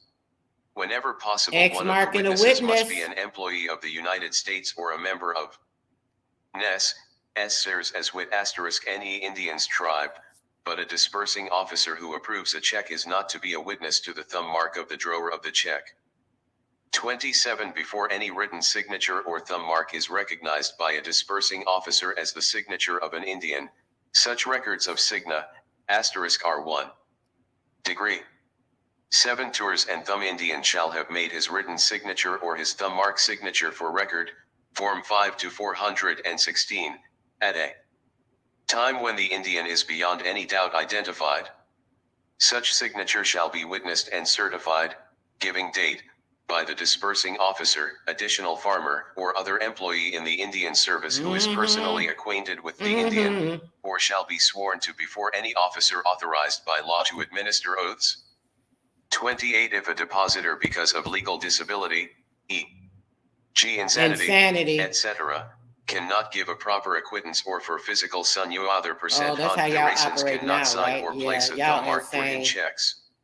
T0 sign cents or asterisk SA minor, the disbursing officer, fully explaining the circumstances, will recommend to the Commissioner of Indian Affairs that the head of the depositor's family be authorized to sign checks for the depositor, or in default of such an agent, that the disbursing officer be authorized to sign checks. The form of the signature shall always be John Doe, by Samuel E.O.E., agent by authority upon the page of the letter showing the account of the Y'all Indian see in that, question. right? The officer shall place a reference to the authority by which another person may sign for the depositor. 29. If a disbursing officer receives authority to approve a check to be used for a specific purpose, he must not, before he no disclosure to a TIJG and dealers of amount of has secured quotations of prices or bids, disclose the extent of the authority to any dealer or other in Period. Tierest third person. Third 30. person. In submitting request, The fiduciary, Form huh? 5 to 139, The for trustee. authority to approve checks for the purpose of purchasing for Indians bills of sale. Yeah. WNQ are considered incompetent It's or hard, right, improvident bro? articles of personal property, such as horses, wagons, incompetent and RF, improvident Indians, implements, Improvident etc., Indians, huh? singly or M the aggregate OLA. Value of $50 or more, an officer will add an item to cover the expense of having a bill of sale in his name as vendee in his official capacity, but expressly in trust for the Indian, executed This and might be recorded going or too far filed over in y'all head. compliance Let's with get to the state next law. book in 2.3 seconds. Where state laws provide for We're gonna recording finish bills this of page sale, up. the original bill of sale will be filed permanently among the records of the officer. Where state laws provide for filing the original, a copy will be filed among the records of the officer. Bills of sale must be taken in accordance with this paragraph in all cases where authority is given to Dion O. P. Hayes SF approve a check against the funds of one Indian for another. or use by any purchase of articles, singly or in the aggregate, of a value of $50 or more, to be used by another Indian, e.g., checks upon a minor's funds for purchase of team to be used by his father, check upon a woman's funds for purchase of implements to be used by her husband or by her male relatives. 31. If property held on a bill of sale is wrongfully in the hands of a person other than the Indian for whom it is held, the O/PRSJPFY Hetan officer will make demand for its return. In the event of refusal, he will at once notify the proper district attorney of the United States, enclosing a copy of the bill of sale and asking that proceedings appropriate for the recovery of the property be instituted. Payment directly to Indians. We're going to get into that the next part 2.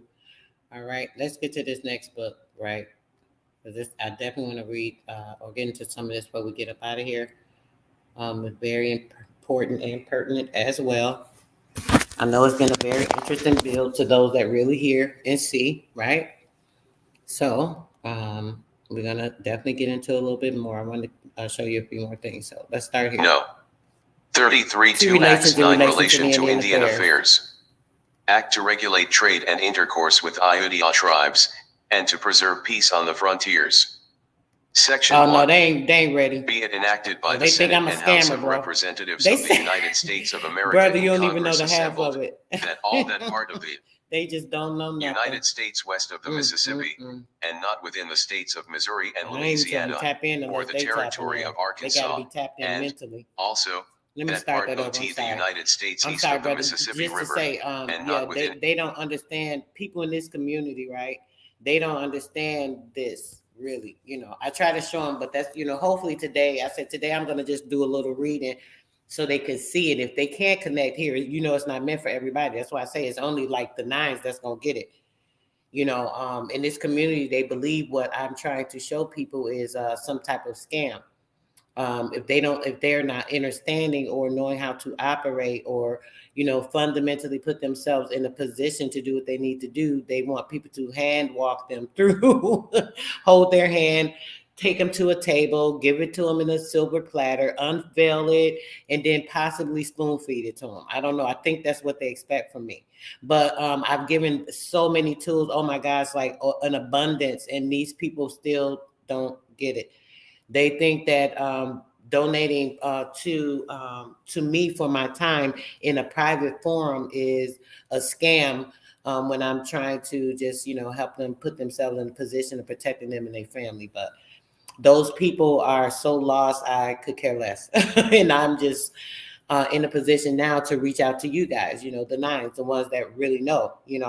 At first I was a little discouraged. I said, let me just stay away from YouTube for a while. But just to put this out here, I know there are so many of you guys that are fundamentally tapped in. That's why you came to my page in the first place. So I'm going to make sure I still do what I need to do for you guys, especially when it comes to the pertinent information. I believe in the health, the spirit, the mind, the body. There's so many different things that are components to everything, and they all tie in together.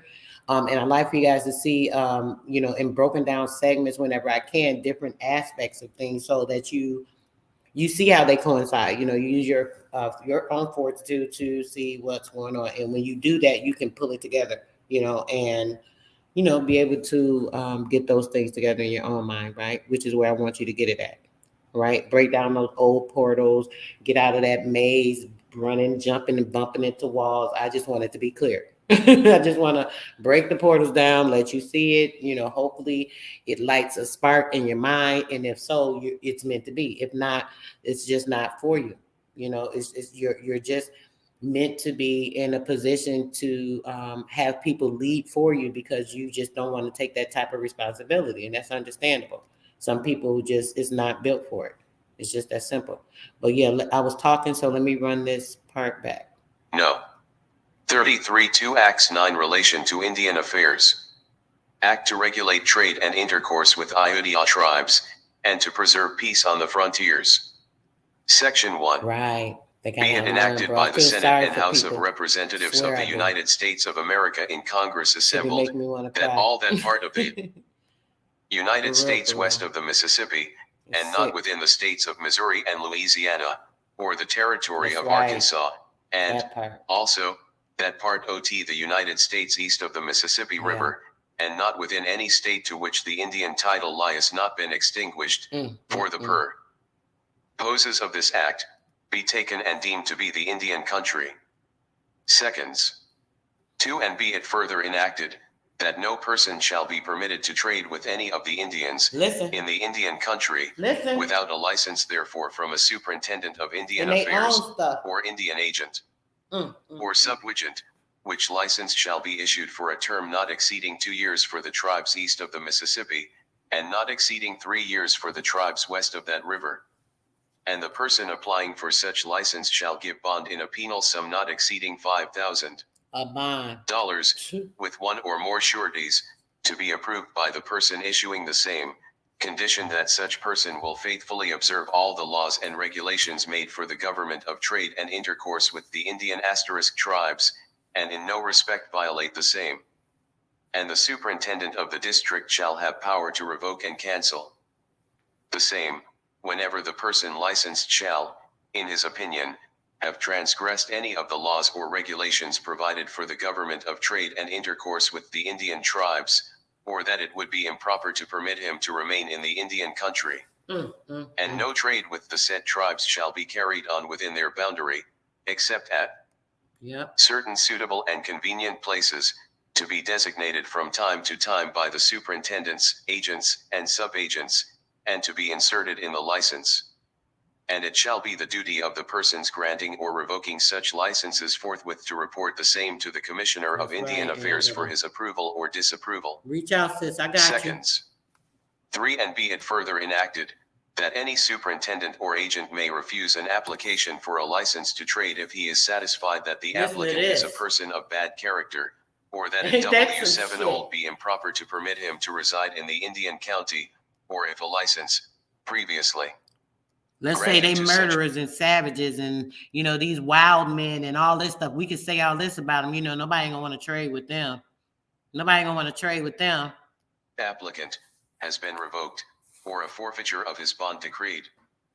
But an appeal may be had from the agent or the superintendent to the Commissioner of Indian Affairs, and the President of the United States shall be authorized, whenever in his opinion the public interest may require the same, to prohibit the introduction of goods, or of any particular article, into the country belonging to any Indian tribe, and to direct all licenses to trade with such tribe to be revoked, and all applications therefore to be rejected, and no trader to any other tribe shall, so long as such prohibition may continue, trade with any Indians of, or for, the tribe against which such prohibition is issued. Seconds. 4. And be it further enacted, that any person, other than an Indian, shall attempt to reside in the Indian country as a trader, or to introduce goods, How they do it or then? to trade therein without such license, shall forfeit all merchandise offered for sale to the Indians, or found in its possession, and shall, moreover, forfeit and pay the sum of $500. Seconds. 5. And be it further enacted, that no license to trade with the Indians shall be granted to any persons except citizens of the United States, You hear this? provided that the President shall be authorized to allow the. So you wonder why did they, decide to just be citizens, this, they start forcing them out after they took over the lands and doing all this stuff. They start forcing our people out. If you weren't a citizen and didn't sign this and go into statehood with these people, then now you couldn't trade anymore after they took over all your lands. Y'all get it? Employment of foreign boatmen and interpreters, under such regulations as he may prescribe. Seconds. 6. And be it further enacted, that if a foreigner shall go into the Indian country without a passport from the War Department, the superintendent, agent, or subagent of Indian Affairs, or from the officer of the United States commanding the nearest military post on the frontiers, or shall remain intentionally therein after the expiration of such passport, he shall forfeit and pay the sum of $1,000, and such passport shall express the object of spell person, the time he is allowed to remain, and the route he is to travel. To Seconds. travel. 7. And be it further enacted, that if any person, other than an Indian, shall, within the Indian country, purchase or receive of any Indian, in the way of barter, trade, or pledge, a gun, trap, or other article commonly used in hunting, any instrument of husbandry or cooking utensils, Husbandry. of the kind commonly obtained by the Indians in their intercourse with the white people, or any other article of Husbandry and clothing except skins intercourse. or furs. Husbandry and intercourse. Seconds. 7. And be it further enacted, that if any person, other than an Indian, shall, within the Indian country, purchase or receive of any Indian, in the way of barter, trade, or pledge, a gun, trap, or other article commonly used in hunting, any instrument of husbandry or cooking utensils, of the kind commonly obtained by the Indians in their intercourse with the white people, or any other article of clothing except skins or furs, he shall forfeit and pay the sum of $50. And then they don't have the nerve to say, hey, if you be trading with your brethren, if they ain't converted yet, then you're gonna be fine for it. Y'all better not be messing with y'all people. So you know your people gonna have division with you. Are you gonna go off what this white man said? You don't want to trade with me? You don't want to get down with me, bro, no more? Like, what you mean? Well, if I get down with you, bro, I'm gonna have to pay a little something because the white man, I'm up under they division right now. So since I'm under their statehood, you know, I got to go by the rules. You gonna go by the rules? You gonna go against the ancestors and what's right and what's loyal to the land and the people and our heresy and our customs and our way of life? You gonna dishonor me, yourself, and listen to them and not trade with me because you don't want to pay a fine, bro? Man, it's me and my family. I gotta look out for me, bro. I ain't got time for you. You know all that. You know I miss me with all that because you know I'm just trying to get out. I'm trying to make sure I maintain. I don't care what you got to do. Dang, bro, it's like that. Oh, we at war right now. You think people ain't start going to war for no reason? Seconds. 8. And be it further enacted, that if any person, other than an Indian, shall, within the limits of any tribe with whom the United States shall have existing treaties, hunt, or trap, or take and destroy any pelt rise, or game, except for subsistence, in the Indian country, such person shall forfeit the sum of $500, and forfeit all the traps, guns, and ammunition in his possession, used or procured to be used for that purpose, and pelt rise so taken. Seconds. 9. And be it further enacted, that if any person shall drive, or otherwise convey, any stock of horses, mules, or cattle, to range and feed on any land belonging to any Indian or Indian tribe, without the consent of such tribe, such person shall forfeit the sum of $1 for each animal of such stock. Seconds. 10. And be it further enacted, that the superintendent of Indian affairs, and Indian agents, and subagents, shall have authority to remove from the Indian country all persons found therein contrary to law, and the President of the United States is authorized to direct the military force to be employed in such removal. Seconds. 11. And be it further enacted, that if any person shall make a settlement on any lots belonging, secured, or granted, by treaty with the United States, to any Indian tribe, or shall survey, or shall attempt to survey, such lands, or designate any of the boundaries, by marking trees, or otherwise, such offender shall forfeit and pay the sum of $1,000. And it shall, moreover, be lawful for the President of the United States to take such measures, and to employ such military force as he may judge necessary, to remove from the lands as aforesaid any such person as aforesaid. Seconds. 12. And be it further enacted, that no purchase, grant, lease, or other conveyance of lands, or of any title or claim thereto, from any Indian nation or tribe of Indians, shall be of any validity in law or equity, unless the same be made by treaty or convention entered into pursuant to the Constitution. And if any person, not employed under the authority of the United States, shall attempt to negotiate such treaty or convention, directly or indirectly, to treat with any such nation or tribe of Indians for the title or purchase of any lands by them held or claimed, such person shall forfeit and pay $1,000 pro J vided. Nevertheless, that it shall be lawful for the agent or agents of any state who may be present at any treaty held with Indians under the authority of the United States, in the presence aid with the approbation of the Commissioner or Commissioners of the United States appointed to hold the same, to propose to, and adjust with, the Indians, the compensation to be made for their claim to lands within such state, which shall be extinguished by treaty. Seconds.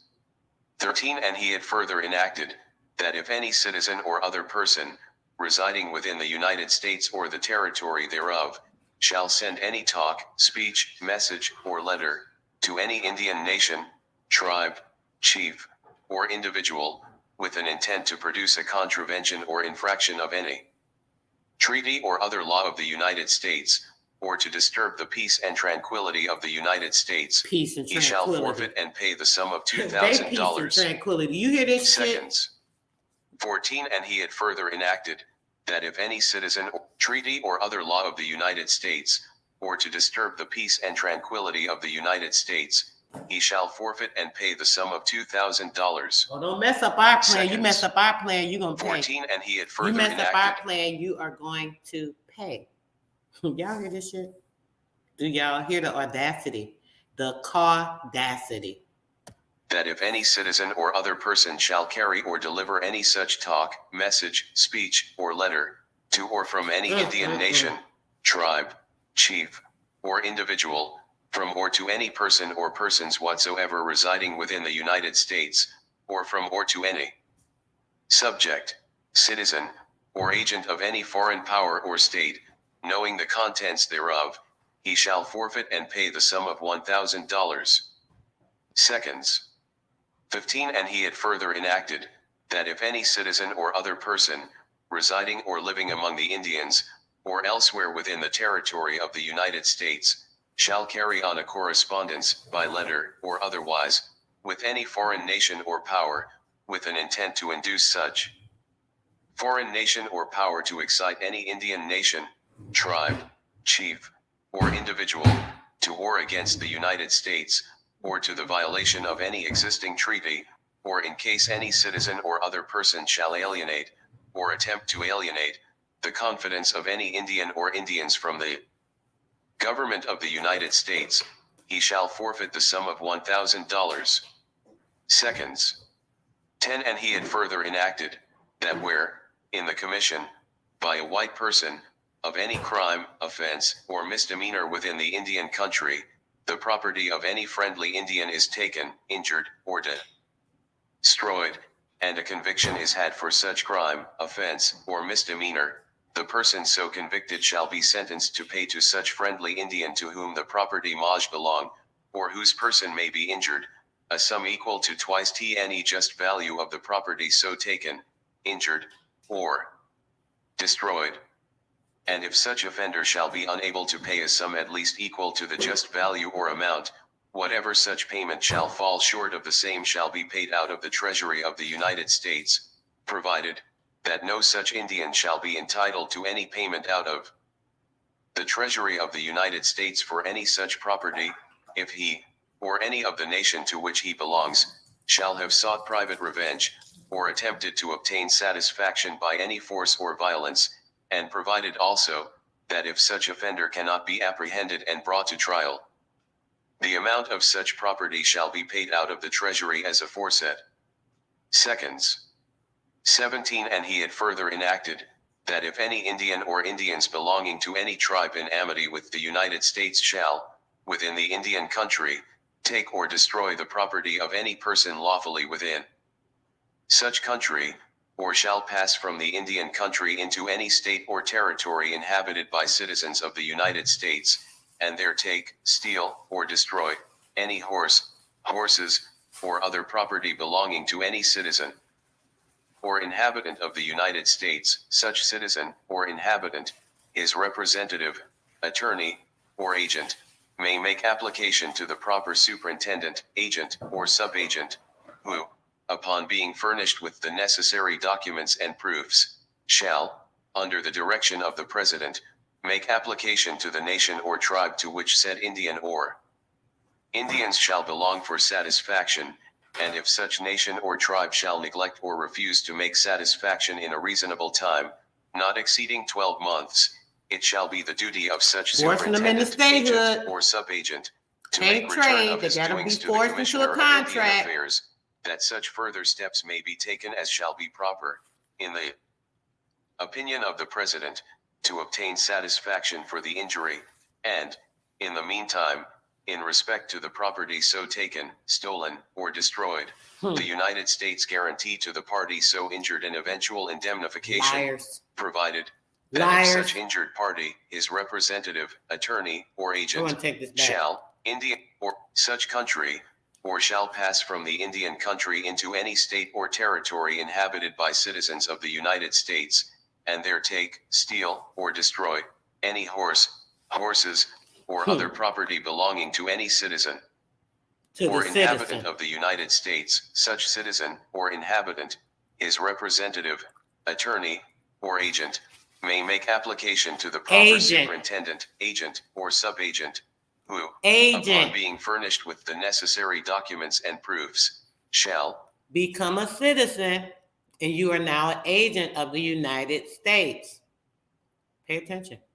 under the direction of the President, make application to the nation or tribe to which said Indian or Indians shall belong for satisfaction, and if such nation or tribe shall neglect or refuse to make satisfaction in a reasonable time, not exceeding 12 months, it shall be the duty of such superintendent, agent, or sub-agent, to make return of his doings to the Commissioner of Indian Affairs, that such further steps may be taken as shall be proper, in the They're gonna force them, opinion huh? of the President, to obtain satisfaction for the injury, and, in the meantime, in respect to the property so taken, stolen, or destroyed, the United States guarantee to the party so injured an eventual indemnification, provided that if such injured party, his representative, attorney, or agent, shall, in any way, violate any of the provisions of this act, by seeking or attempting to obtain private satisfaction or revenge,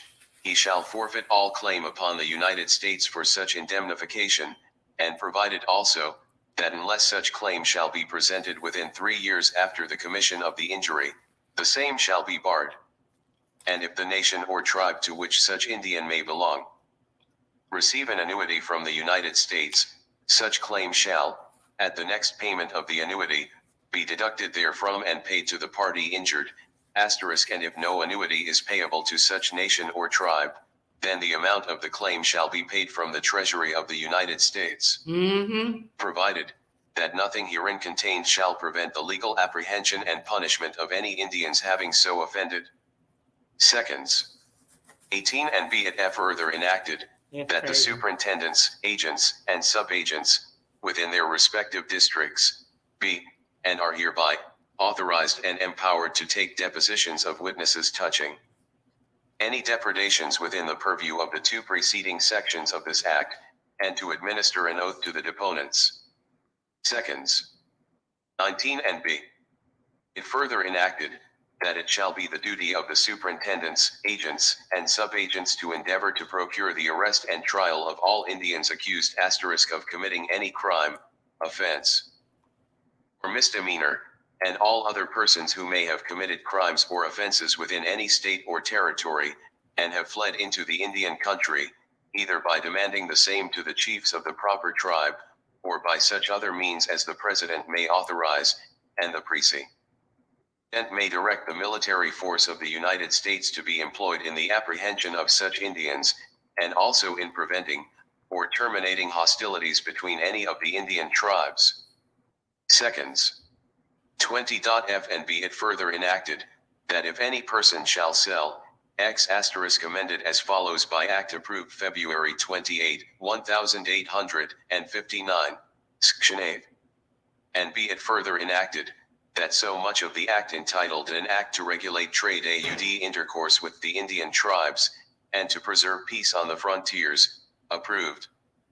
June Peace 30th, on the frontiers. By taking y'all shit. 1834, as Man, provides these that the people United crazy. States shall make indemnification out of the Treasury for property taken or destroyed, in certain cases, by Indians trespassing on white men as described in said act.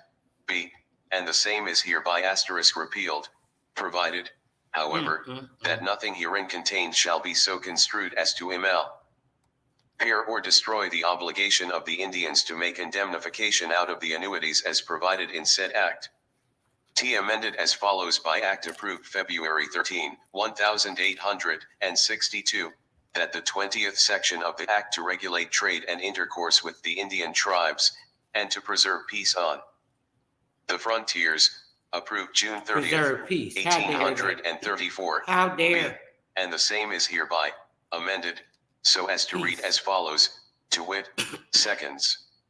20 and be it further enacted, that if any person shall sell, exchange, give, barter or dispose of any spirit use liquor or wine to any Indian under the charge of any Indian superintendent or Indian agent appointed by the United States, or shall introduce, or attempt to introduce, any spirit use liquor or wine into the Indian country, such person, on change, or give, barter, or dispose of, any spirit use liquor or wine to an Indian, in the Indian country, such person shall forfeit and pay the sum ol $500, and if any person shall introduce, or attempt to introduce, any spirit use liquor or wine into the Indian country, except such supplies as shall be necessary for the officers of the United States and troops of the service, under the direction of the War Department, such person shall forfeit and pay a sum not exceeding $300,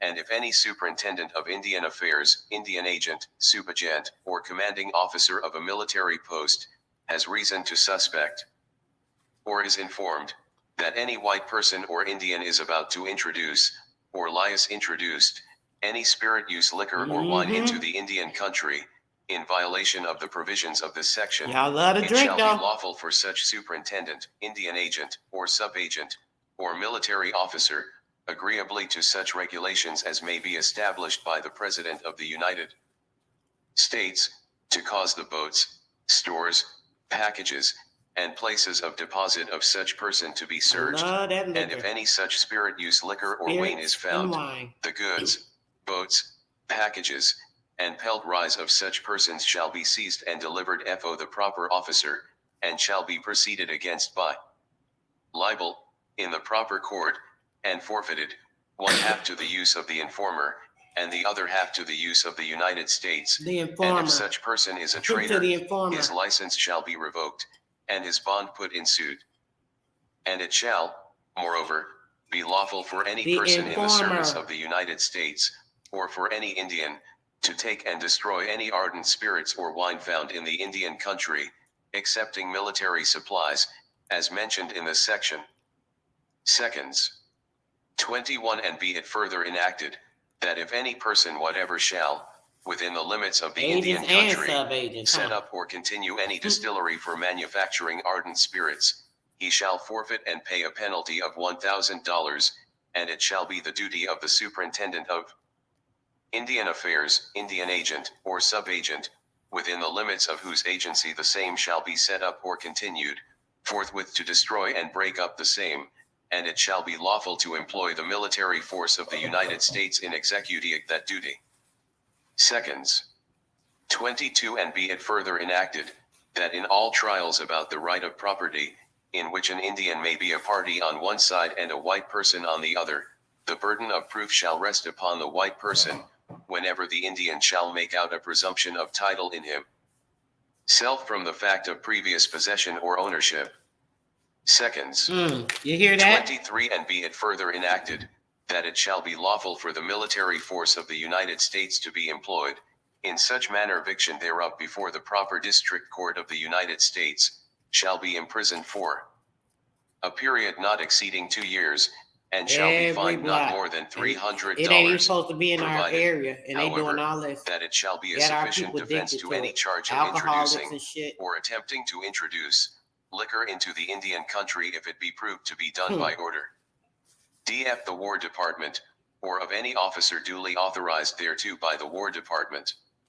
And if any superintendent of Indian affairs, Indian agent, or subagent, or commanding officer of a military post, has reason to suspect, or is informed, that any white person or Indian is about to introduce, or has introduced, any spirit use liquor or wine into the Indian country, in violation of the provisions of this section, it shall be lawful for such superintendent, agent, They're supposed to be sub-agent, shut or down. commanding officer to cause the boats, stores, packages, wagons, sleds, and places of deposit of such persons to be searched, and if any such liquor is found therein, the same, together with the boats, teams, Then they're wagons, supposed to be and shutting down sleds the used liquor in stores, conveying the shutting that same, shit down.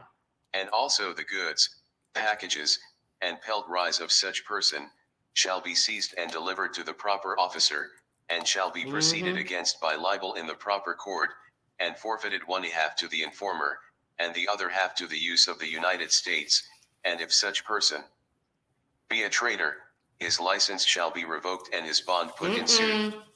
And it shall moreover be lawful for any person in the service of the United States, or for any Indian, to take and destroy any ardent spirits or wine found in the Indian country, except such as may be introduced therein by the War Department, By the and War in all Department. cases arising under this act Indians shall be competent witnesses. And under such regulations as the President may direct, in the apprehension of every person who shall or may be found in the Indian country in violation of any of the provisions of this act, and him immediately to convey from said So is that Indian. why we're at war? Is that why we're at war? Is that why they keep running around with this damn flag with the fringes on it? Because the country is at war. Remember, I read to you guys in the World Court document that we're in a state of war. So they can have these liquor stores everywhere because they say in military areas, right? How trickery. Listen. Country, in the nearest convenient and safe route, to the civil authority of the territory or judicial district in which said person shall be found, to be proceeded against in due course of law, and also in the examination and seizure of stores, packages, and boats, authorized by the 20th section of this act, and in preventing the introduction of persons and property into the Indian country contrary to law, which persons and property shall be proceeded against according to law, provided that no person, apprehended by military force as aforesaid, shall be detained longer than live days after the arrest, and before removal. And all officers and soldiers who may have any such person or persons in custody shall treat them with all the humanity which the circumstances will possibly permit, and every officer or soldier who shall be guilty of maltreating any such person, while in custody, shall suffer such punishment as a court-martial shall direct.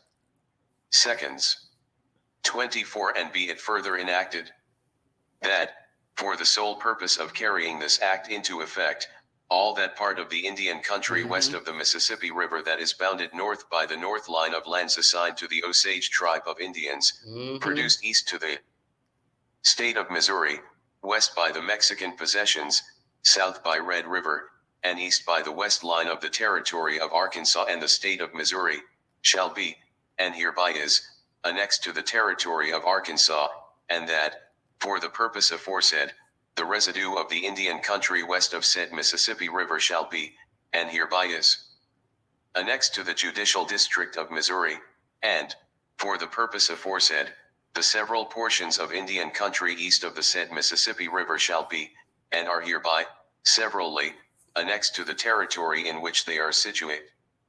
Seconds 25. And be it further enacted, that so much of the laws of the United States as provides for the punishment of crimes committed within any place within the sole and exclusive jurisdiction of the United States shall be in force in the Indian country, provided, the same shall not extend to crimes committed by one Indian against the person or property of another Indian.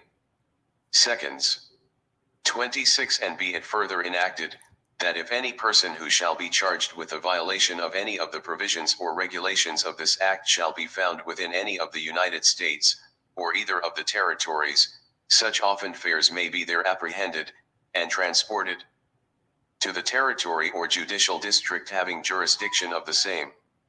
Seconds 27. And be it further enacted, that all penalties which shall accrue under this act shall be sued for and recovered in an action of debt, in the name of the United States, before any court having jurisdiction of the same, in any state or territory in which the defendant shall be arrested or found, the one half to the use of the informer, and the other half to the use of the United States, except when the prosecution shall be first instituted on behalf of the United States, in which case the whole shall be to their use.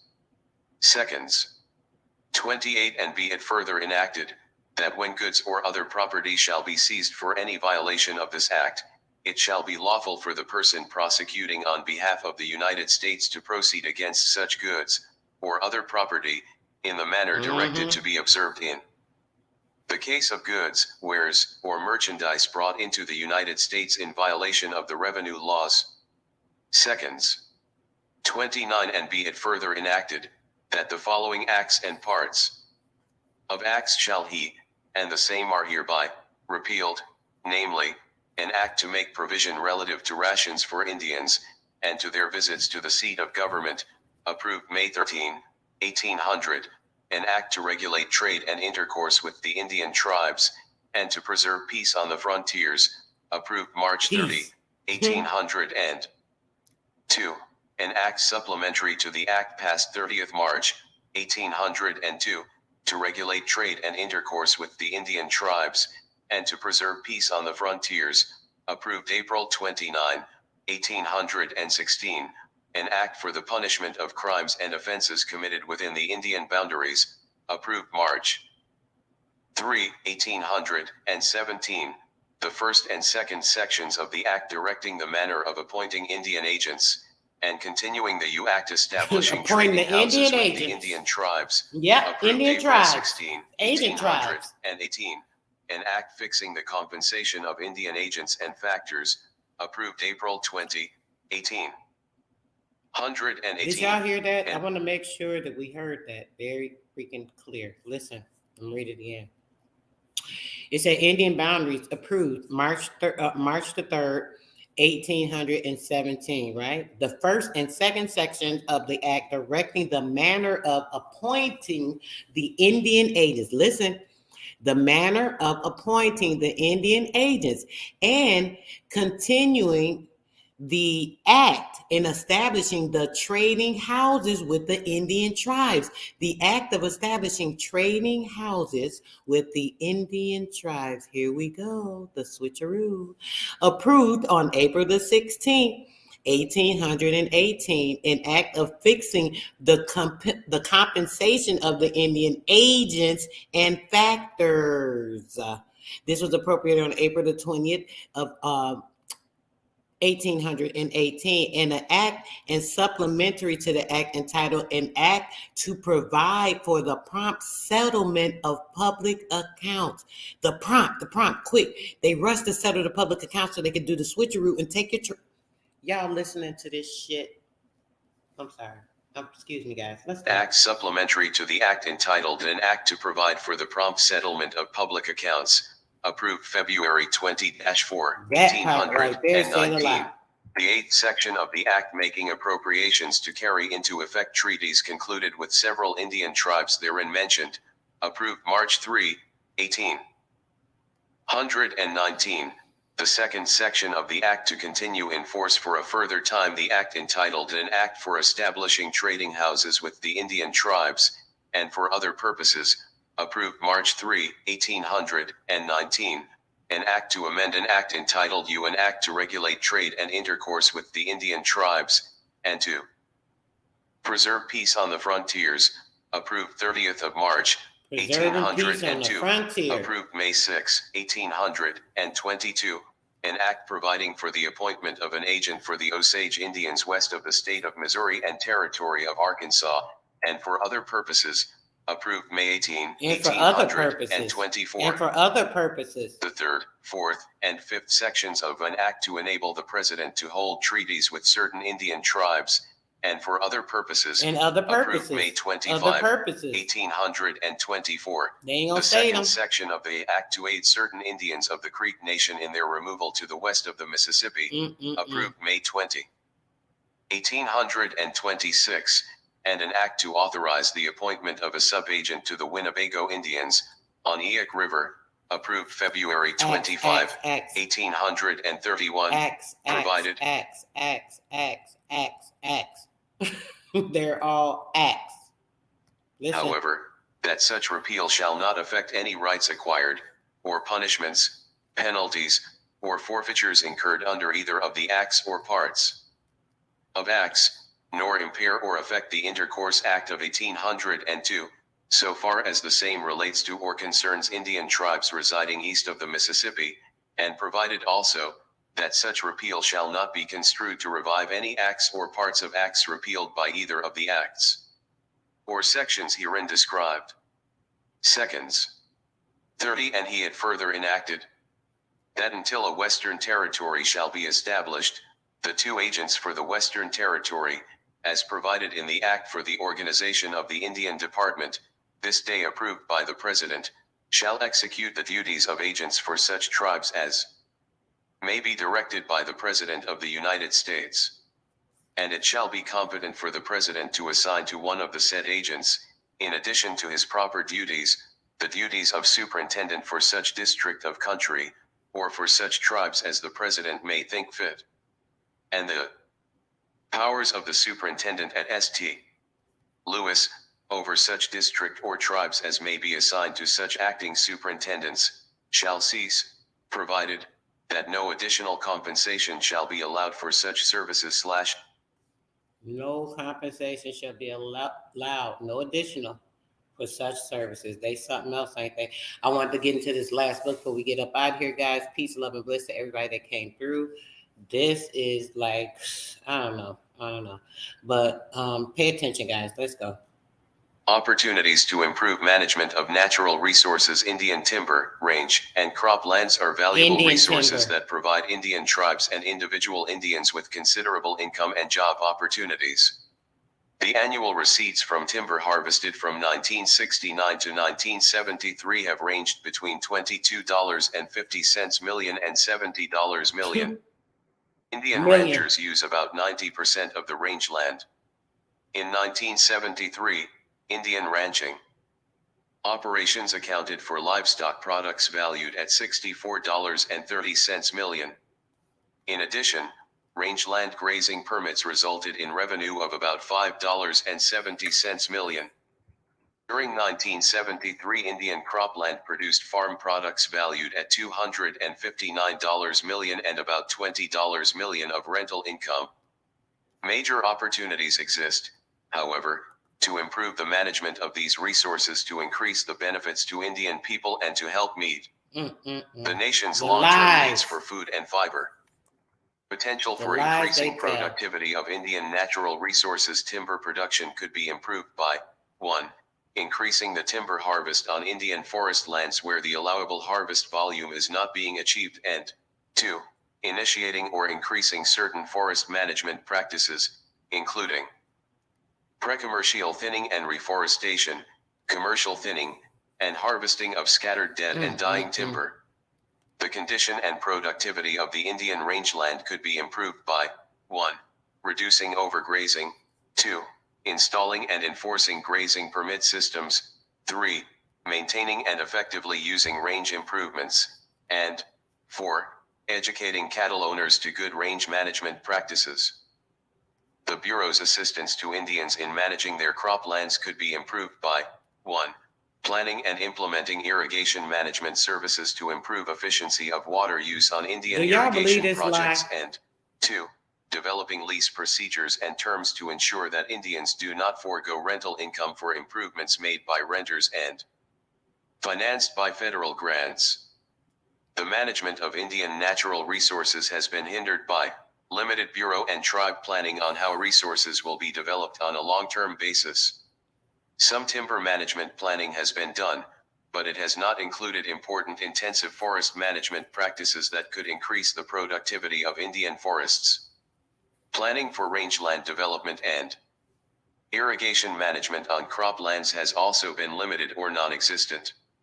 Lack of personnel to give the tribes necessary technical assistance and advice. This has been a problem in both the timber and range programs. Conflict of tribal or individual Indian desires with accepted resource management practices. This has been more of a problem with rangeland than with timberland. When conflicts arise, the Bureau is placed in the rather awkward position of attempting to fulfill its legal trust responsibility and at the same time support the concept of Indian self-determination. There are no simple or easy answers to resolving its legal trust responsibility, at the same time support the concept of Indian self-determination. Self-determination, coming from under wardship. The conflict between the Bureau's trust responsibility and the concept of self-determination. The Bureau has two study groups working on aspects of this problem. I'll be trying to help people. In addition, ain't nobody listening to me. In January 1975, established the American Indian Policy Review Commission to study the legal history of the federal government's relationships with the Indians to determine the attributes of the unique relationship between the government and tribes and the land and other resources they possess. Review the policies, practices, and structure of the federal agencies charged with protecting Indian resources and providing services to Indians. Recommend to the Congress changes in existing laws, policies, and practices. The Commission is expected to complete its work in 1977. Detailed discussions and recommendations on the Bureau's management of Indian timber, range, and cropland resources are included in chapters 3, Y'all know how much money is in the timber from here? Management of Indian forest land on many Indian reservations. Timber is the mainstay of the economy and produces more jobs and income than any other resource or industry. Opportunities exist for accelerating the growth and harvest of timber on Indian forest lands. Listen to this. This increased production could make more jobs available to Indians and could increase tribal income. It could also help reduce projected national timber shortages. Size and importance of Indian timber resources. Indians own about 5 million acres of commercially forested lands on their reservations. The standing timber inventory of 38 billion board feet on these Indian forests is about 1 minus. Y'all hear this? 5 million acres just on commercially forested lands on the reservations. Remember, the reservations are planting nations to reserve for the United States courts. This is why they have the reservations under the wardship of the BIA. The BIA is another fraudulent federal agency that they have construed to work with the IMF office going into the Indian Trust. Y'all hear it? Y'all see the setup? Let's go. 0.5% of the U.S. total. A comparison between the Indians' forest resource and that of federal agencies and all forest land in the nation as of 1970 and the harvest for that year is shown below. Total 1970 acres standing volume harvest, million board feet. Indian reservation lands 5,238,425 744 Forest Service and Bureau of Land Management lands 115.01 million 104,150 14,045 all U.S. Lands 499.72 million 420,766 58,412. Most Indian commercial forest lands are located on 12 reservations. Look at all that land. We visited 3 of these reservations, the Yakima, Colville, and Fort Apache. These 3 reservations have about 1/3 of the total Indian forest land and about 1/2 of the total standing timber inventory. In 1973, over 1/3 of the timber harvested on Indian lands was from these 3 reservations. Most of the timber is harvested on a selective cut basis, with very little clear cutting. The following table provides total 1973 forest data for all reservations and specific data for the 3 reservations visited. Total standing 1973 reservation acres volume harvest, million board feet. Yakima 494,882 7,796.9 141.1 Colville 802,532 5,686.1 117.5 Fort Apache 719,686 reservations, forest land, 69.82 million 17,117,817 63.6328.4 other reservations 3,244,392 20,067.9589.2 total. All reservations 5,261,492 37,931. 5,917. 6. The harvest of Indian-owned timber provides significant revenue. In 1973, timber sales revenue totaled about $70 million. For that year, timber sales revenue was $10.70 million at the Yakima, $10.90 million at the Colville, and $1.90 million at the Fort Apache reservations. Timber provides more income than any other resource or industry on the Yakima, Colville, and Fort Apache reservations and provides considerable employment.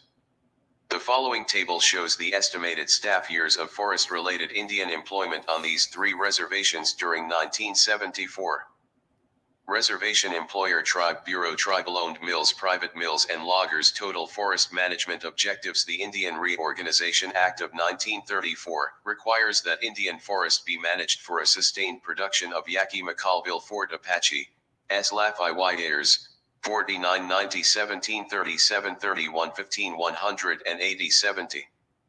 132 85 156 253 297 79 to 324 076 2. Timber.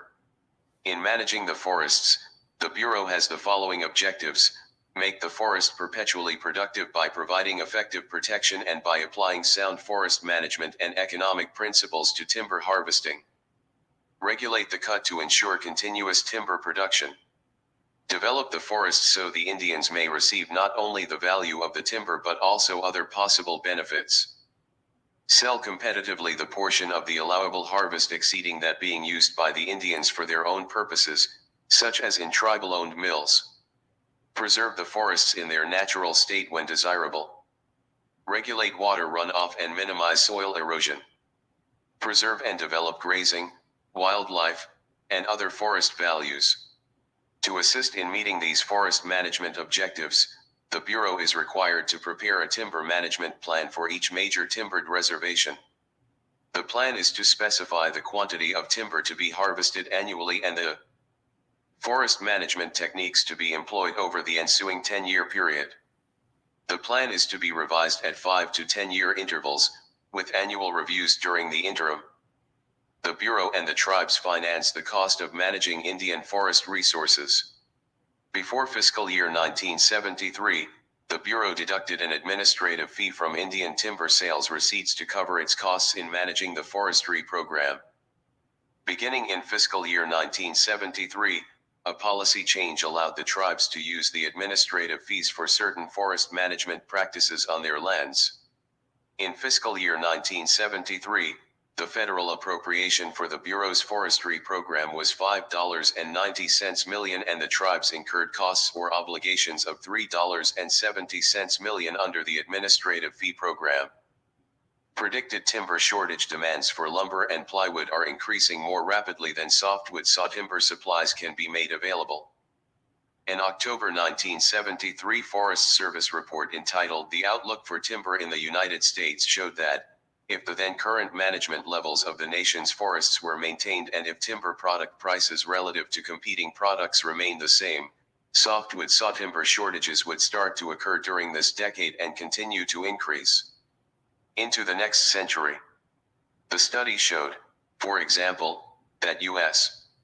demand for softwood sawtimber would exceed supplies by about 9 billion board feet in 1980, by about 15 billion board feet in 1990, and by about 18 billion board feet in 2000. For hardwood sawtimber, the report showed a surplus. In 1980, a deficit of 300 million board feet in 1990, and a deficit of about 2 billion board feet in 2000.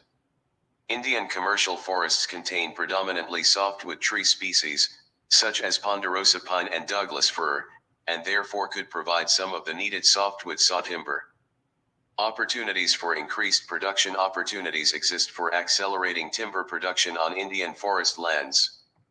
These opportunities include increasing the volume of timber harvested to the level permitted under sustained yield, improving the effectiveness of pre-commercial thinning and reforestation programs, performing commercial thinning, harvesting more dead and dying timber. The Bureau is not taking advantage of these opportunities for a variety of reasons, but mainly, it has not established specific goals and action plans for identifying and accomplishing needed forest management work. It has not made any substantial effort to acquire the personnel and funds needed to fully manage the Indian forest tribes. In some cases, are hesitant to increase timber harvesting. Actual harvest below allowable harvest level. The Bureau, to ensure a sustained yield of timber on Indian lands, sets an allowable harvest the volume of timber that can be cut each year. From 1969 through 1973, however, the annual volume of timber harvested on some reservations was consistently below the allowable harvest level. Each year about 110 million board feet of harvestable timber is left in the forests on the 12 major timbered reservations alone. This represents about $5 million, which could have been earned by Indians if the full allowable harvest were sold. Also, this uncut harvestable timber is enough to construct 11,000 single-family homes. 11,000. The table shows the harvest shortfall and estimated revenue losses. 1969 to 73 average allowable actual harvest revenue reservation harvest shortfall losses, million board feet Yakima 157 $143.913.10 700 and 1,990 Colville 120 111.58.5 497,335 Fort Apache 9267.924.1 522,400 and Servations 896 785.1 $110.25 for $14,897. Since the value of timber has increased considerably since 1969 and the allowable harvest has recently been substantially increased on one reservation, future revenue losses will probably be much greater than those shown above. Exactly. Well, of course, it's going to be much greater because they're going to do more theft. Now, mind you, this was back then. I said I was getting out of here after that, but I forgot I want to show you guys some of this as well. We're going to get out of here definitely after this. I probably will wait to part 2 to finish up this as well, guys, but this is important as well, so I'm going to get right into it. Question for the record submitted to Assistant Secretary Michael H. Posner by Senator Richard J. Durbin, Number 6, Senate Judiciary Committee, Subcommittee on Human Rights and the Law, December 16, 2009. Question: the U.S. government has provided important assistance to other countries, such as Angola, Afghanistan, Colombia, and Liberia, to support the demobilization of child combatants and their reintegration into society. This assistance has included training judges, public defenders, and authorities on the legal protection framework for former child soldiers. Has the U.S. government developed similar guidelines and training in the United States to ensure former child soldiers are not penalized for the acts they committed while they were combatants? Answer: as a general matter, the United States does not have its own former child soldiers, as the U.S. Armed Forces do not recruit or use children in a manner contrary to international law. The U.S. Armed Forces only voluntarily recruit those 17 and over, and take all feasible measures to ensure that service members under 18 do not take direct part in hostilities. Nevertheless, the Department of Defense is adding training on the optional protocol to the Convention on the Rights of the Child on the Involvement of Children in Armed Conflict, optional protocol, to existing training modules 1234 August 24, 2010. I don't want to get too much into that. I just want to show you all that. I want to make sure I go into that on part 2. Now, think of this. Now, they have children, soldiers or whatever that they so-called recover, so on and so forth. All these children will come into what? Worship of the state. Shit. When it comes to worship of the state, they have to do what? Allocate money. That's why when they were bringing all these people in, Biden sent over that $500 million for these people, and then they started coming over here. What was the purpose of you sending over $500 million if they was bringing their ass here? That don't make sense. They find so many ways to steal and siphon your money. It's ridiculous. It's really ridiculous. This showing here, I'm gonna show you this real quick too. I'm sorry, guys. The Muskogee Indian Territory. This was January the 2nd of 1904. It's showing these people going into the statehood, like we just read in the third book, right? Let me show you. It says you are hereby, and this was a freedman. Remember, it just read, but they was forced. Remember, we got to remember what happened. Why were these people going into statehood? Why were they going and getting on these rolls and going under these reservations? Because these people were forcing them out. They were telling everybody they couldn't trade with them, they couldn't get land, they couldn't recover any of their stuff, because if they did, they would have to pay. Listen, I want you guys to just hear. I'm just going to read one or two of these so you can see that's what was going on. This was a freedman. It says, "Dear sir, you are hereby advised that the following notations have this day been made upon the original Chickasaw, the Chickasaw Freedmen Enrollment Card, number 1425. I don't know if this is someone's family, but I don't want to reveal your information, but it is already public knowledge. The Freedmen Enrollment Card, number 1425. Number 11, born on the September the 2nd, 1900. Proof of birth was filed January the 2nd of 1904. Number 13 was born on January the 4th of 1902. Proof of that birth was filed in 1904 as well. It says you are therefore requested to make the duplicate card in your possession and confirm with the affirmation respectfully, Chairman." So this is a freedman that went under. Here's another one, Muskogee Indian Tribe, January the 20th. Reading his document, Mr. Barney.